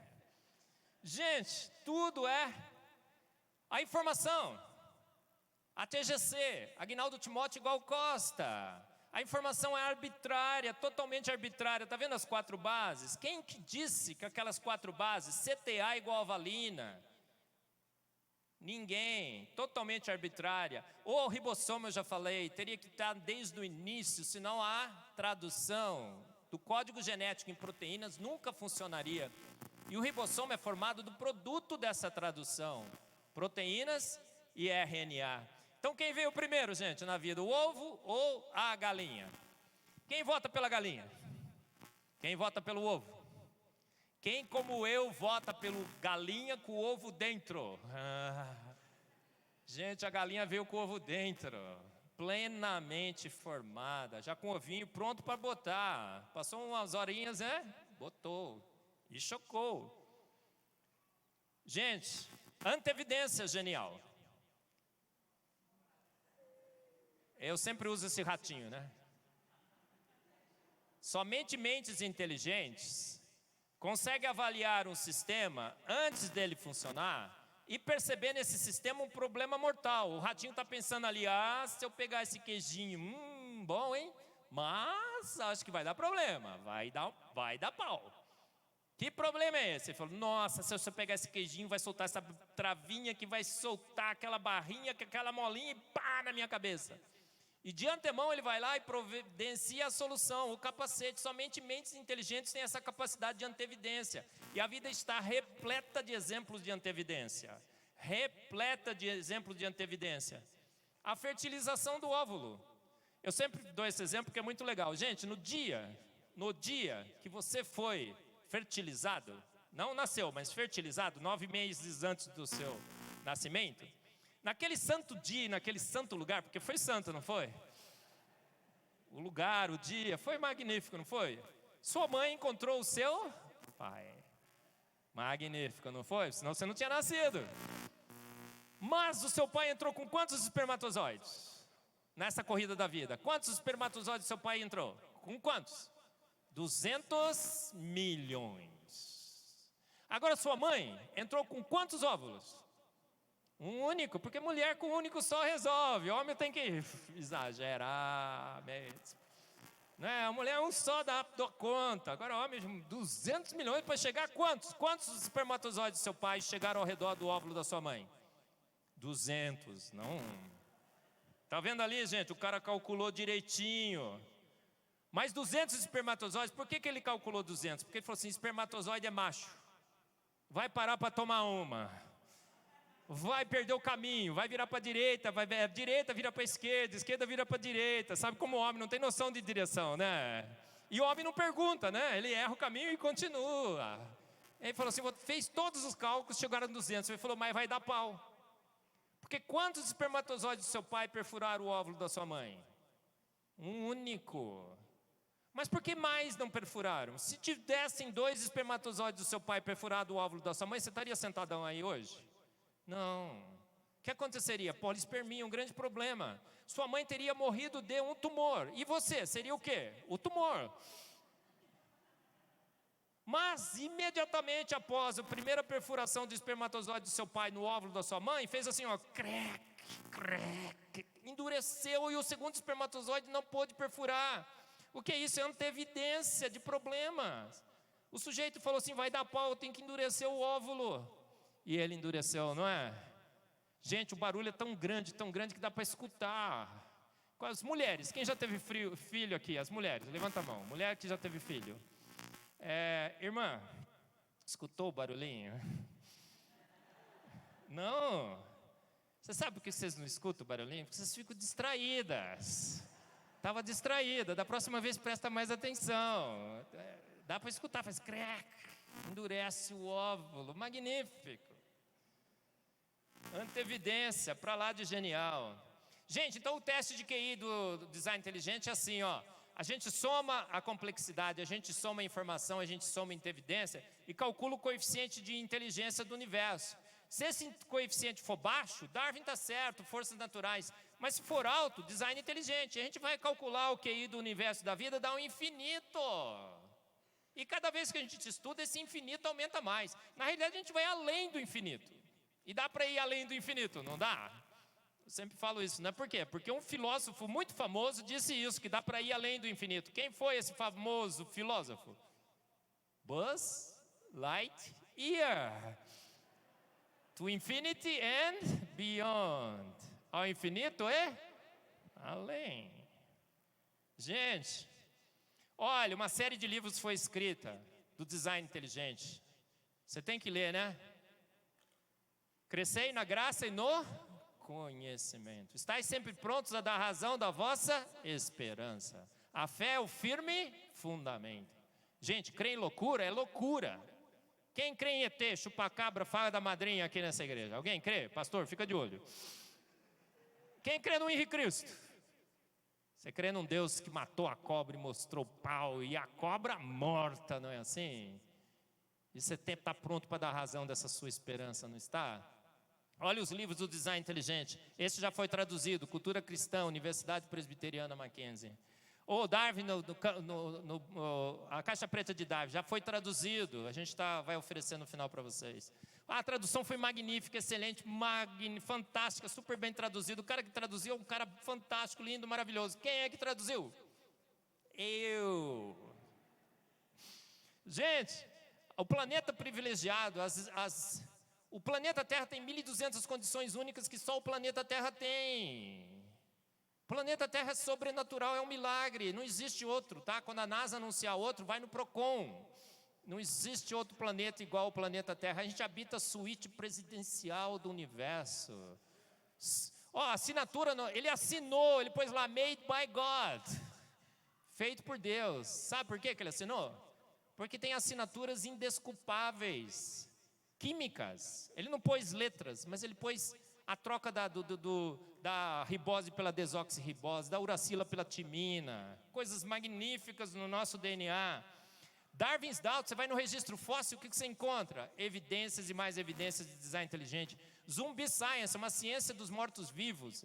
As evidências que a evolução fala que são evidências já foram refutadas pela própria ciência. A maravilha da água. Sabia que a água... Eu vou beber um pouquinho aqui. Aí você bebe e fala assim, nossa, que chata. Insípida, inodora e incolor. Não é? O professor não te fala isso? E você fica achando que a água é um líquidozinho qualquer. Fala, nossa, eu gosto de muitas outras coisas. Por exemplo, eu prefiro a tubaína. E tubaína, 0. Magnífica. Outros preferem outras coisas, né? Deixa eu ver, uma cervejinha. Fica de olho, pastor. Não, ninguém. Coca-Cola, né? Gente, a gente fica... Mas a água é sobrenatural, ela é milagrosa. Ela tem 74 propriedades físico-químicas únicas que só a água tem. E é o líquido da vida. Ela é milagrosa, mas não precisa colocar do lado da TV não, tá? Ela já é milagrosa. Darwin devolves. A gente está traduzindo. E os melhores? Fomos planejados. E o foresight. Legal, né? Quem defende o design inteligente? Cientistas. Gente boa. Gente que quer defender a verdade sobre as nossas origens. Vou dar alguns exemplos. Você vive nesse planeta, não vive? O Sol emite radiação ultravioleta, não emite? Parte dessa radiação é do bem, mas parte da radiação é do mal. A gente tem toda uma química na nossa atmosfera que barra a radiação do mal. Transforma oxigênio em ozônio para barrar a ultravioleta B e deixar só passar a quantidade certa. E deixa passar todo o ultravioleta A. É um show. E a camada de ozônio fica lá em cima, porque ela é tóxica. Magnífico, não é? Você vai no registro fóssil, o que você encontra? A vida parece pronta no registro fóssil, na explosão cambriana. Você olha lá, você vê a explosão cambriana, ela ocorre praticamente num piscar de olhos, na escala evolutiva. E praticamente todos os animais, os principais filos e famílias surgem prontos no registro fóssil. Esse livro, Darwin Doubts, do Stephen Meyer, fala sobre isso, a gente está traduzindo ele também. Gente, chimpanzé é teu humano? Chimpanzé nunca falou nem mamãe, papai, nem sim, nem não. Nem é, nem pois é. Aí agora você fala várias línguas, não fala? Português, alemão, caipirês também, que nem eu, né? Não fala? A gente domina várias línguas. Tem gente que fala 40, 50 idiomas diferentes. Olha, você tem que aprender a falar quando você tem de 3 a 5 anos. Senão você nunca mais aprende a falar, você sabia disso? De 3 a 5 anos. Agora, quem foi a primeira mãe que ensinou a sua primeira filha a falar? Se ela não teve uma mãe que lhe ensinou a falar, ela foi a primeira. Esse é um dos grandes mistérios da evolução. E aí as mulheres falam muito, não falam? Nossa. E aí as mulheres ficam perguntando: Senhor, por que o Senhor me criou assim tão falante? Imagina, para quê? Para ensinar o seu filho a falar. Porque se seu filho tivesse aprendido a falar com seu pai, o que ele falaria? Sim, não, pois é. Né? Então, gente, tudo planejado. As mulheres falantes é para ensinar seus filhos a falar. Magnífico. Gente, disseram que o nosso DNA estava entupido de lixo. Fomos investigar, o que aconteceu? O DNA lixo não é lixo, é meta-informação. Todo o nosso DNA tem informação. Esse livro, O Mito do DNA Lixo, do Jonathan Wells, diz que isso é um mito. Tudo no nosso DNA é informação. A redundância do código genético, 64 códons para 20 aminoácidos, fala um exagero da evolução. For estudar a redundância, sabe o que ela é? Na realidade, são códons diferentes para expressar ao menos um aminoácido em velocidades diferentes. Isso é um controle cinético de síntese de proteínas, magnífica. A redundância não é exagero. Isso aqui é a máquina de tricotar proteínas nas suas células. Ribossomos, tem duas mãozinhas, eles ficam tricotando proteínas, duas mãozinhas. Você assistiu a família Addams? As mãozinhas, é a mesma coisa, ela fica tricotando. Gente, esse é o robô que anda dentro de você, que faz a cosquinha. Tem perna, bracinho, ele vai andando dentro das células. Eu sempre brinco, ele vai falando assim: eu vou levar nutriente, eu vou. É verdade, se você ficar quietinho, além da cosquinha, você escuta a musiquinha. Disseram que o seu olho é mal feito, invertido. Retina invertida é uma grande estratégia de proteção dos nossos olhos contra excesso de luz. Não é um bad design, é um excelente design. A gente tem um sistema com a faringe e laringe. Quando come alguma coisa, engasga e a criança morre. Que coisa mal feita, já viu falar sobre isso? Gente, na realidade é um sistema magnífico de 3 em 1. Com isso você fala, você canta, você respira, você ingere alimentos. E a gente engasga com a faringe e com a laringe? Sim. Mas sabe por que engasga? Sabe com o que você engasga? Esse aqui vai mostrar melhor. A gente engasga, 70% dos problemas é com salsicha. O resto é com balas e pequenos brinquedos. A culpa é de quem? Nossa. O sistema é magnífico. O dente do siso não tem espaço, tá vendo? Evolution in action. Sabe por que não tem mais espaço por dentro do siso? Culpa da nossa mãe. Papinha, molinha, salsicha, filé mignon. Os índios que comem carne dura e que exercitam bem a sua arcada dentária, tem uma arcada dentária maior, o dente do siso nasce numa boa. Sabe o que está acontecendo? A gente come só comidinha molinha e a nossa arcada dentária está diminuindo. Culpa nossa. Isso aqui eu já falei. Gente, o apêndice. Tenho 5 minutos só, hein, gente? Agora eu estou terminando. Disseram que era um órgão vestigial, não é? Gente, o apêndice é uma bênção. Gente, às vezes você come uma coisa estragada, não come?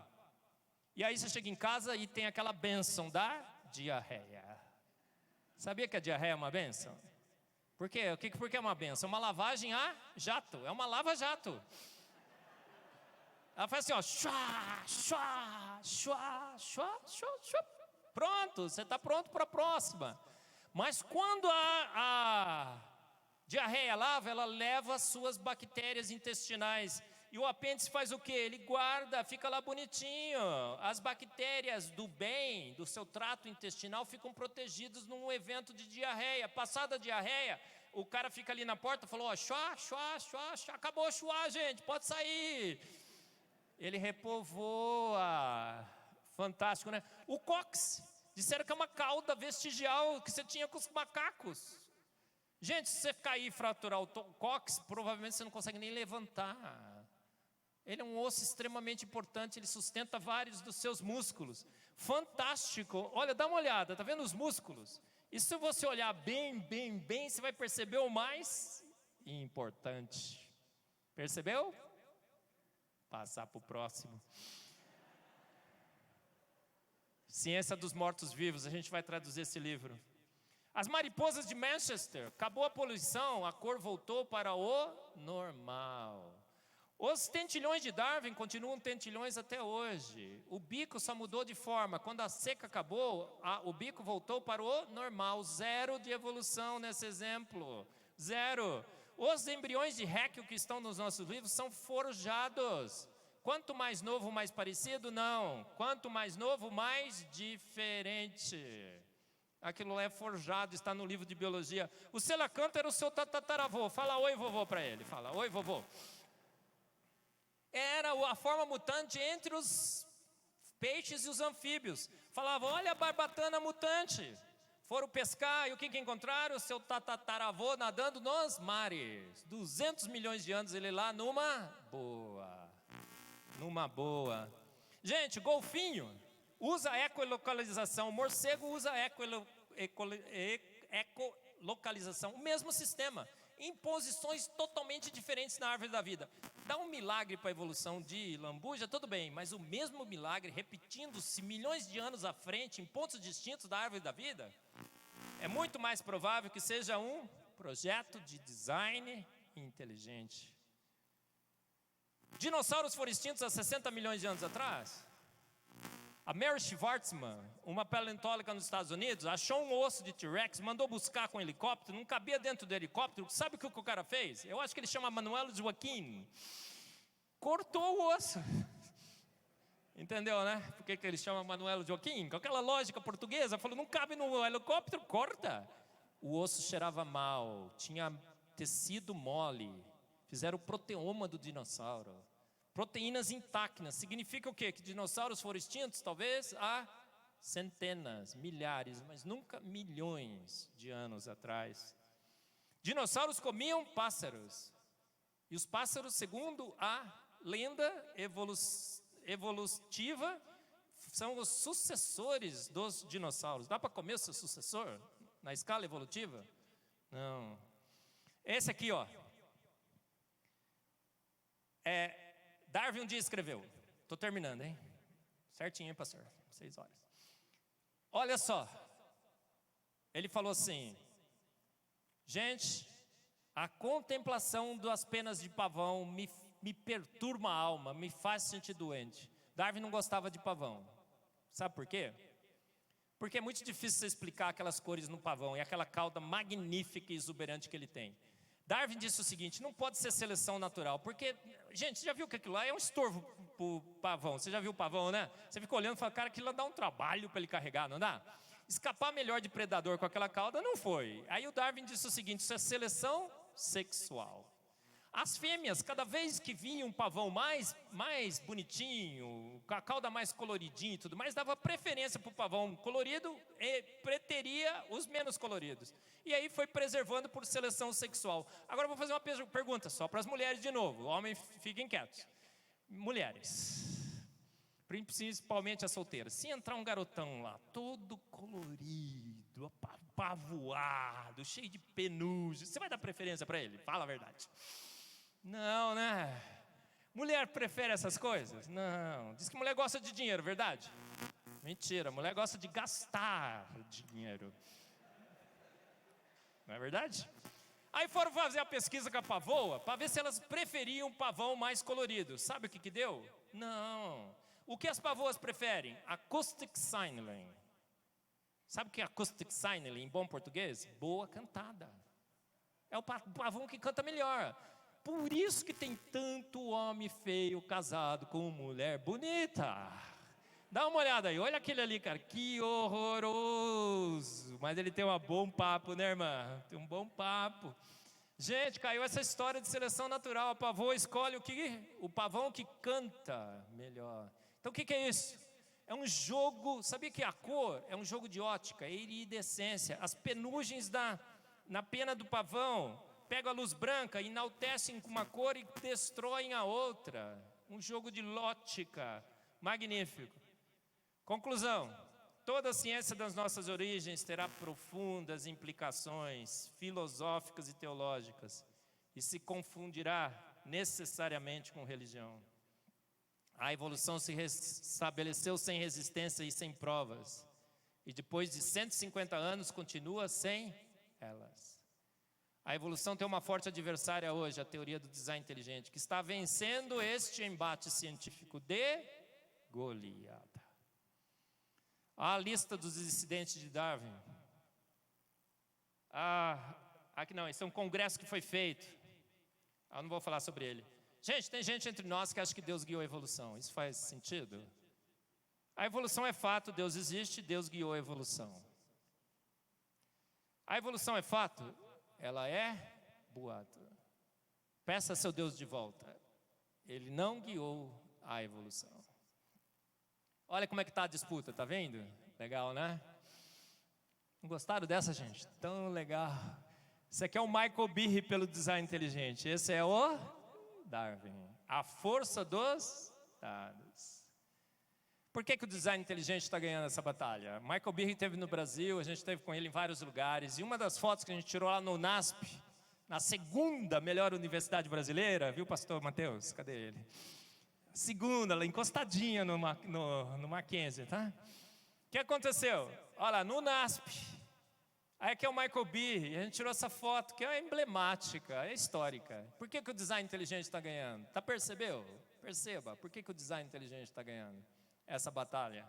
Porque mentes jovens, sorridentes, estão abandonando as velhas e refutadas teorias e estão abraçando os dados, abraçando os dados. Nada em biologia faz sentido senão a luz da evolução. Theodosius Dobzhansky disse isso uma vez, né? Uma frase que ficou famosa. E todo cientista famoso tem que falar uma frase famosa, não é verdade?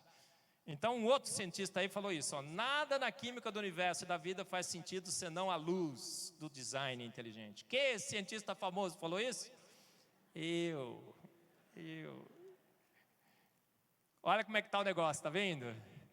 A evolução, sem lastros, e o DI chegando. Felice, www.tdibrasil.com, a Sociedade Brasileira do Design Inteligente, está esperando vocês, tá bom?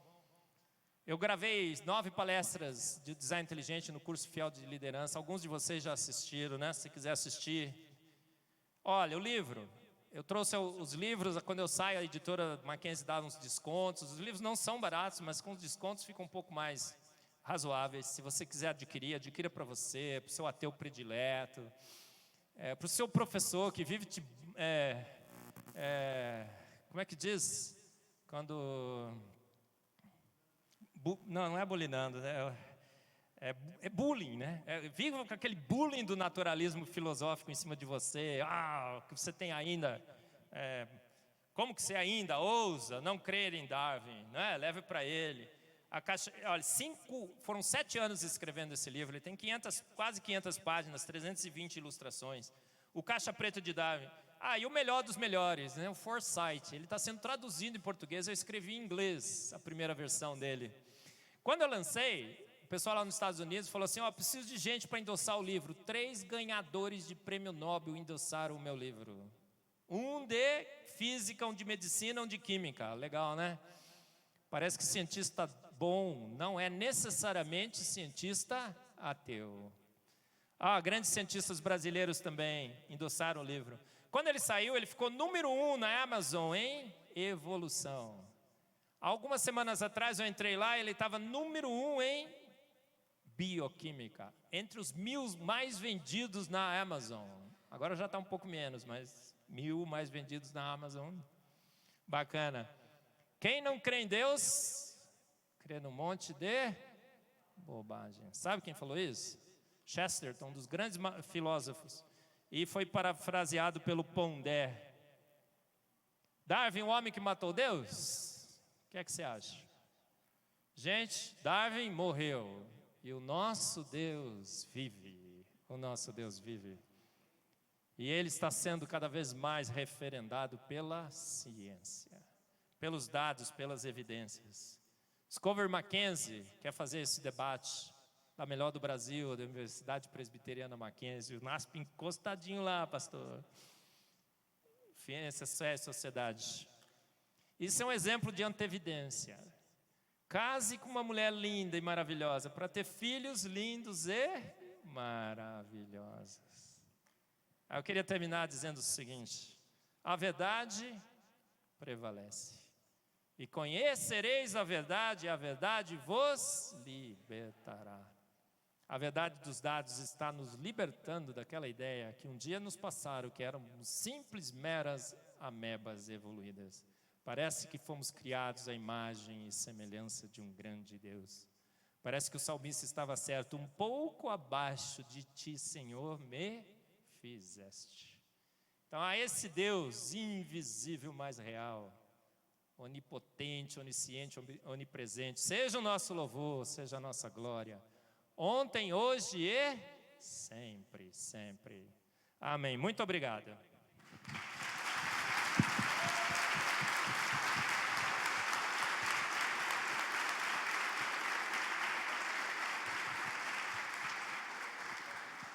Amém, amém. A gente quer abrir algumas perguntas ao público. Se alguém tiver alguma pergunta para o Dr. Marcos, fique à vontade agora, esse é o momento. Então, enquanto você pensa na tua pergunta, eu vou fazer uma. Agora vai ser bem breve, né? Quem tiver algum compromisso depois, fique à vontade. Essa aqui é mais para tirar as curiosidades que você tem em relação ao TDI, à evolução. Esse é o momento. Então, os relatos bíblicos, eles contrariam a ciência? Enquanto ele responde, você vai pensando numa pergunta. A Bíblia é toda referendada pela ciência, não? Eu sou cientista, falei sobre ciência, tentei me manter o neutro o máximo possível, mas sou gente, né? Vocês percebem que eu tenho uma inclinação clara para interpretar o design como Deus bíblico. Mas de vez em quando eu dou uma escorregadinha e falo também sobre temas bíblicos. Então tem uma palestra, por exemplo, sobre Noé, o dilúvio. Não há nada mais comprovado nesse planeta do que uma grande catástrofe que um dia cobriu todo esse planeta com água, o dilúvio. A gente fica achando que é ilusão. Uma jumenta falou, vai que absurdo. Gente, é muito fácil uma jumenta falar. Ela tem pulmão, tem garganta, ela tem tudo para falar, só falta falar. Agora, imaginar, né, que um chimpanzé, né, é um ancestral símio comum, desenvolveu a fala do nada, aí é muito mais difícil, né? A gente tem milagres com o santo, com Deus Todo-Poderoso. Deus parou o universo, lá em Josué, a gravidade destruiria. Gente, ele comanda a gravidade. Se ele falar gravidade, a gravidade para. Entendeu? Então, os milagres são vários relatos bíblicos, né, que são comprovados pela ciência. E a Bíblia toda se autoconfirma, né? Vários relatos históricos, por exemplo, que a gente só foi descobrir, que estava na Bíblia, que só foi descobrir recentemente. Ela estava falando muito antes. Então, descanse em paz. Alguém tem mais uma pergunta? Alguma pergunta para o doutor? Oi, fala aí. Só não vale perguntar se Adão tinha umbigo. O que mais? Pernilongo, não pergunta por que Deus fez pernilongo, até hoje eu não descobri. Não sei, vou ter que perguntar para ele. O resto, tudo bem. Bom, um prazer, né, receber o senhor aqui. Palestra ótima. A minha pergunta, para ser objetivo e ter mais tempo para outras perguntas, qual a relação da TDI com a teoria do criacionismo científico? Maravilha. Olha, essa é uma confusão que normalmente se faz, né, com frequência. O criacionismo, tem vários tipos de criacionismo. Você falou o científico, bíblico e tudo mais. O criacionismo científico parte do pressuposto, né, que esse mundo foi criado por um Deus e tudo mais, e vai na ciência procurar evidências para isso. Mas ele parte de um pressuposto. A teoria do design inteligente ela é diferente porque ela não parte de pressuposto nenhum. É um bando de cientistas, cada um com as suas percepções filosóficas e teológicas distintas, que chega lá na ciência e fala, só sei que nada sei. E eu não vou partir de pressuposto nenhum, eu vou seguir os dados. Se os dados falarem que o Big Bang, a evolução, criou o universo, eu vou ter que falar que sim. Se eles falarem que não, eu vou ter que falar que não.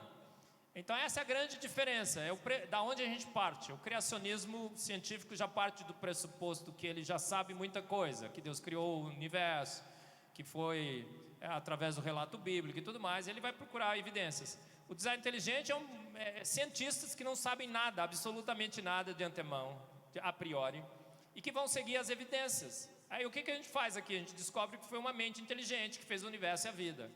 Aí descobre que essa mente é extremamente inteligente, eterna, onipotente, omnisciente. E parece que a melhor interpretação para essa mente, filosófica e teologicamente falando, é o Deus bíblico. A gente chega praticamente no mesmo lugar, mas a gente sai de posições totalmente distintas, de pontos de partidas distintos. Então ele quis dizer que, complementando, por exemplo, você começa sem uma informação e começa a estudar ela, e a partir disso ele descobre que então Deus é possível, a ideia é positiva. Então, por exemplo, eu fico até feliz de ter o doutor para vir encabeçar essa ideia, né? Que começa sem dados, começa apenas com os estudos, e através dessa percepção sistemática dos estudos, ele consegue identificar a existência de um Deus, né? Começa a evidenciar essa ideia. Então, assim, essa é a pequena diferença, né? Para que não ficou muito claro para alguém, o pressuposto é diferente, o início, né? Por exemplo, assim, eu posso chegar com uma ideia e eu digo assim, é assim, eu vou estudar a partir dela. O TDI, ele começa sem ideia nenhuma e estuda os dados. Por exemplo, o que o Marcos quis falar em relação a isso é o seguinte, através dos dados eu consigo identificar a evidência de um Deus criador, né? Então ele estuda a partir das evidências, e as evidências demonstram a existência de Deus. Mais alguém tem uma pergunta? Ficou claro? Está respondido, Jairo? Tem mais alguém? Pastor?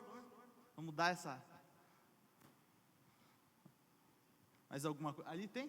Tem?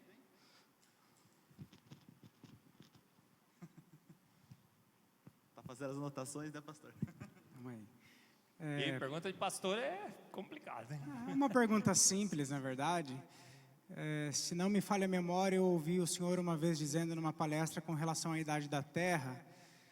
Então a minha pergunta seria, qual seria a idade da Terra? Se é de milhões, bilhões de anos, ou se o senhor acredita na Terra jovem? E se é na Terra jovem, como que a gente explica eventualmente uma descoberta de fósseis de milhões de anos? Qual que é o problema que está nessa contagem? Maravilha, pastor. Olha, no design inteligente a gente não discute essa questão, porque o design inteligente é uma teoria minimalista que tenta responder uma única questão. O universo e a vida foram feitos por processos naturais não guiados, segundo a evolução apregoa, ou por uma mente inteligente que os fez prontos. Aí a gente fala assim, nossa, mas só isso? Nossa, mas dá um trabalho, pastor. É uma pergunta absolutamente importante, que tem N implicações filosóficas e teológicas, já dá um trabalho tremendo. Então a gente fala, gente vai ter um trabalho tremendo, não vamos ficar discutindo outras coisas aqui. Então a gente só discute essa questão. Então por isso que no design inteligente nós temos defensores do design inteligente que acham que o universo e a Terra são antigos. Tem outros que acham que o universo é antigo e a Terra é jovem. Tem outros que acham que a Terra e o universo são jovens. Eu tenho alguma preferência? Nenhuma. Preferência eu não tenho. Para mim tanto faz. Eu sou criacionista da pior espécie, de Terra e universo jovem. Acho que os dois são jovens. Mas se eu chegar no céu, Deus fala assim, olha Marcos, o universo é antigo, a Terra é jovem. Eu falo, legal. Eu não acho que tem muita diferença. Mas por que eu acho que a Terra e o universo são jovens? Primeiro, teologicamente, a gente tem disputas, eu sei, é bem legal. Por isso que eu acho que ser crente é bacana. Porque crente diverge. Ele lê de um versículo, lê outro. Quando eu leio lá em Êxodo 2:20, eu acho que porque em 6 dias criou Deus os céus, a terra e o mar e tudo que neles há. E no 7º descansou. Aquele tudo que neles há, quem faz a exegese do termo em hebraico, diz que quando o hebreu não sabia, quando se escrevia em hebreu, né, o hebraico, e não se sabia se tinha mais coisa, ele punha assim, tudo que neles há, porque se descobriu mais alguma coisa, já está contemplado aqui. Então o cara fala assim, porque ele não sabia que tinha um universo, mas ele pôs em tudo que neles há. Então eu acho que, teologicamente, acho que eu consigo defender um universo e uma terra jovem. Tem gente que defende que o universo é antigo, porque a terra era sem forma e vazia e tudo mais, não é? Maravilha. Agora, por que eu acho que é jovem? Cientificamente. O dinossauro foi extinto há centenas de anos. Acho que tem até dinossauro vivo por aí. Acho que é uma ilusão, mas não é impossível. Você vai no topo das montanhas, tem restos de animais marinhos. Há milhões e milhões de anos, a erosão já devia ter comido pelo menos 100 vezes, mas eles estão lá. A Terra se afasta a Lua se afasta da Terra 4 centímetros por ano. Você regride, em 500 milhões de anos não tinha mais vida na Terra.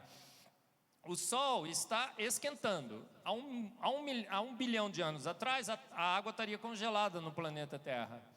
Então você vai pondo tudo isso na balança, eu acho que a Terra jovem, o universo jovem pesam muito mais. A datação. Tem um livro que saiu, foi bem legal. O World Magazine acaba de lançar o seu resultado. O livro de ciência do ano nos Estados Unidos foi o Darwin Devolves. E o meu livro chegou entre os top 3. Legal, hein? E um dos que chegaram entre os 3 mais é um livro que fala sobre a datação com radioisótopos. E ele mostra que essa datação com radioisótopos simplesmente não é confiável. É pressuposto demais e as variações poderiam ter ocorrido a tese que ele defende naquele livro é que a Terra é jovem e o universo também. E eu concordo com isso. Acho que tem muitas evidências de que essa história de que a datação com radioisótopos, com carbono 14, é irrefutável, não é. Há muitas dúvidas e parece que, por exemplo, se ocorrer um dilúvio, datação com carbono 14 envelheceria tudo que seria pré-diluviano. Então, olha, eu não ponho 1 centavo em nenhuma datação que é feita pelos métodos presentes, porque são pressupostos demais, a chance deles estarem errados é bem maior do que eles estarem certos.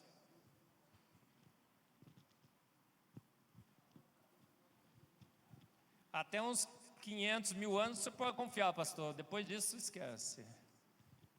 O Santo Sudário, cada pedacinho que eles pegavam dá um dado diferente. Com relação ainda aos dinossauros, pergunta direta, você crê que eles realmente existiram na forma biológica que foi construída pelos cientistas hoje? Eu sei que tem pessoas que inclusive não acreditam que dinossauros existiram. A pergunta é, o formato biológico deles, que eles apresentam, por exemplo, quanto % de ossos do osso de um tiranossauro rex foi encontrado? Para eles poderem chegar à conclusão de que o animal era daquela forma. Eu acho que em termos de estrutura óssea, está bem definido. É muito osso que foi encontrado. Agora, daí para frente, não acredito em nada.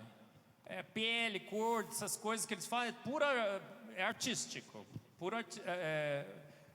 Montagens artísticas. Agora, o tamanho, a estrutura óssea, acho que está bem definido. Tem muitos. Encontraram aqui no Rio Grande do Sul, recentemente, o mais antigo dinossauro, 250 milhões de anos atrás. A lavoa, primeiro que estava numa terra, né? No barro. E tinha lá toda a parte, boa parte do dinossauro foi encontrada. Então eu acho que nesse ponto não tenho dúvidas.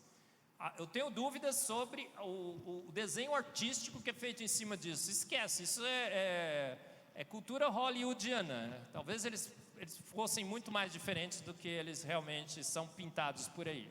Eu faço essa pergunta porque até em Pato Branco tivemos a Inventum semana passada. Eu sou professor da universidade ali, da tecnológica, e eles trouxeram uma série de dinossauros lá da China, importado, Tiranossauro Rex, se movendo.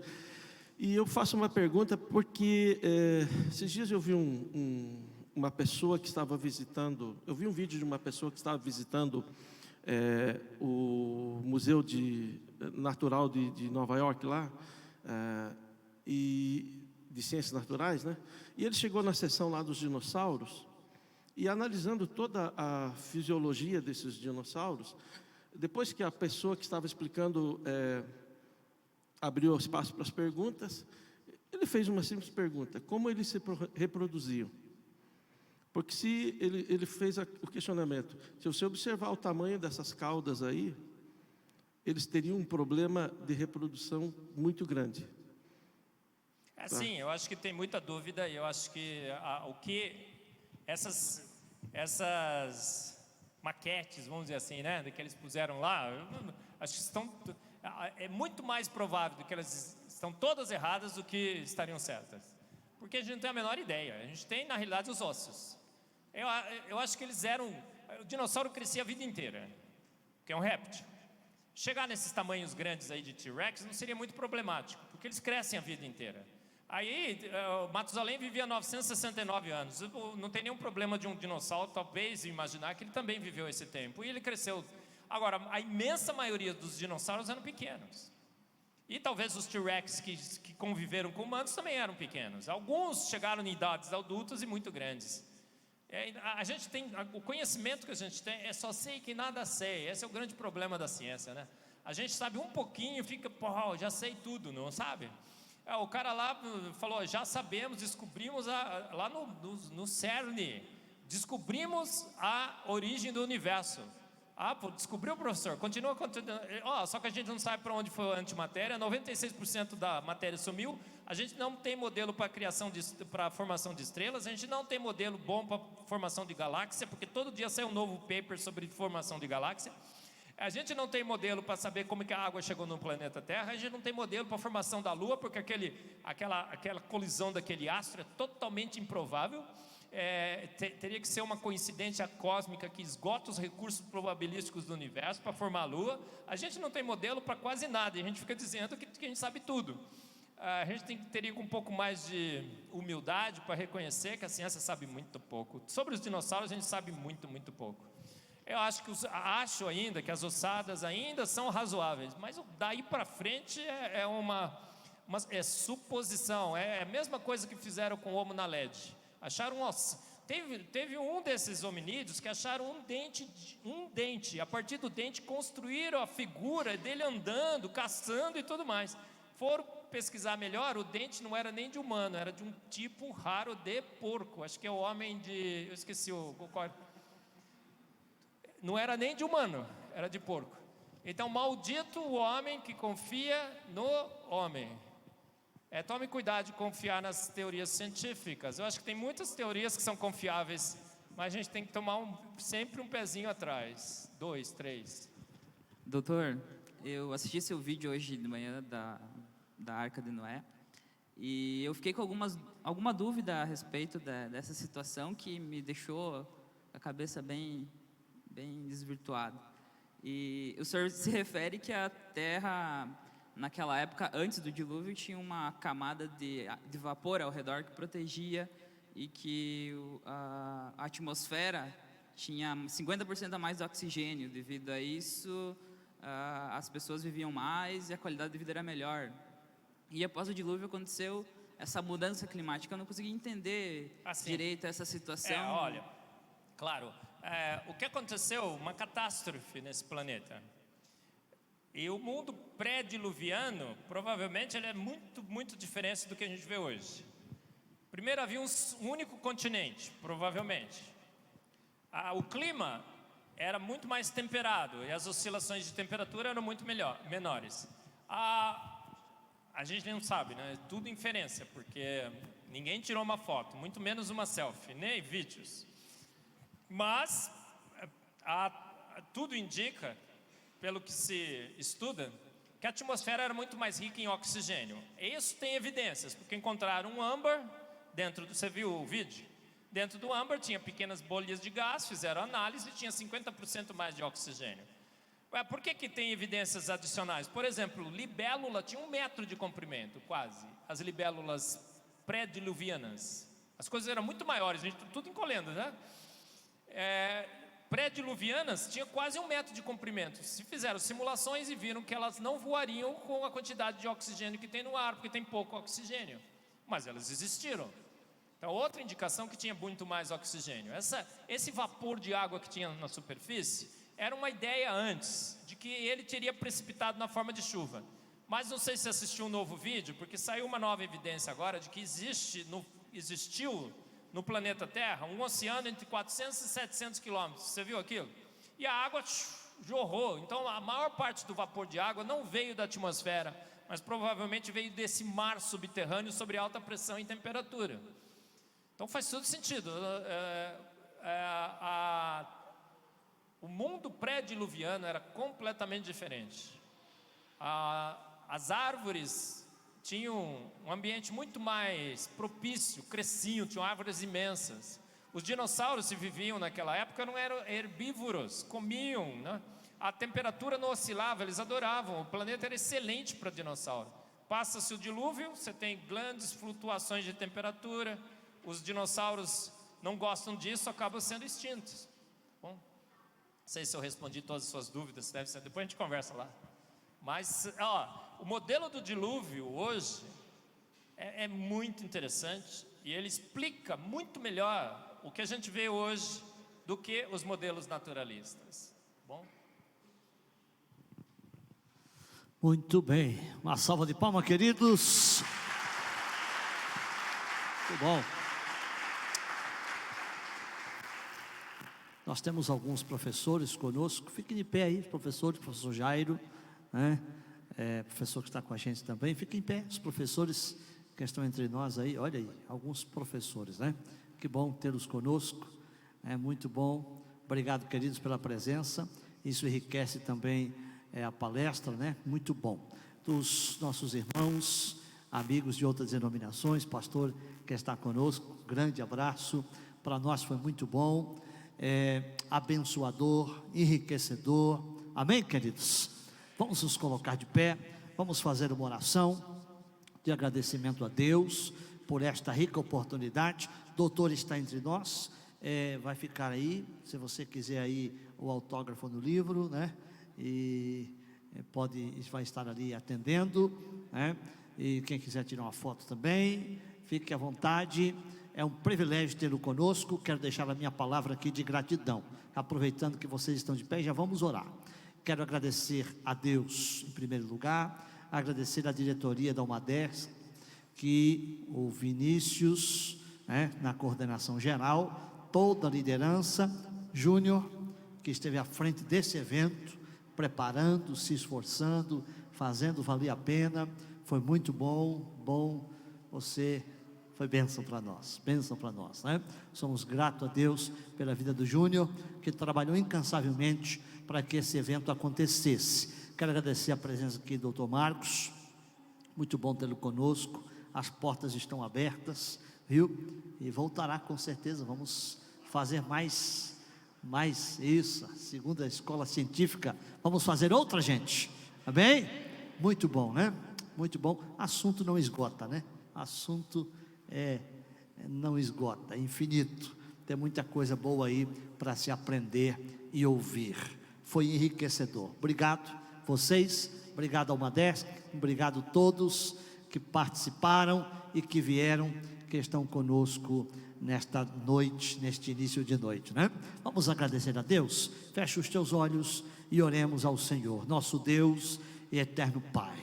Nossa gratidão, Senhor, por tudo quanto tens feito, por tudo que ouvimos, tudo que foi esclarecedor também para as nossas mentes, para o nosso coração. Te agradecemos, Pai, por este dia, por esta tarde de aprendizado. Pedimos a tua bênção, a tua mão estendida sobre cada um que volta para o seu lar, para a sua casa, aqueles que vão retornar para as suas cidades.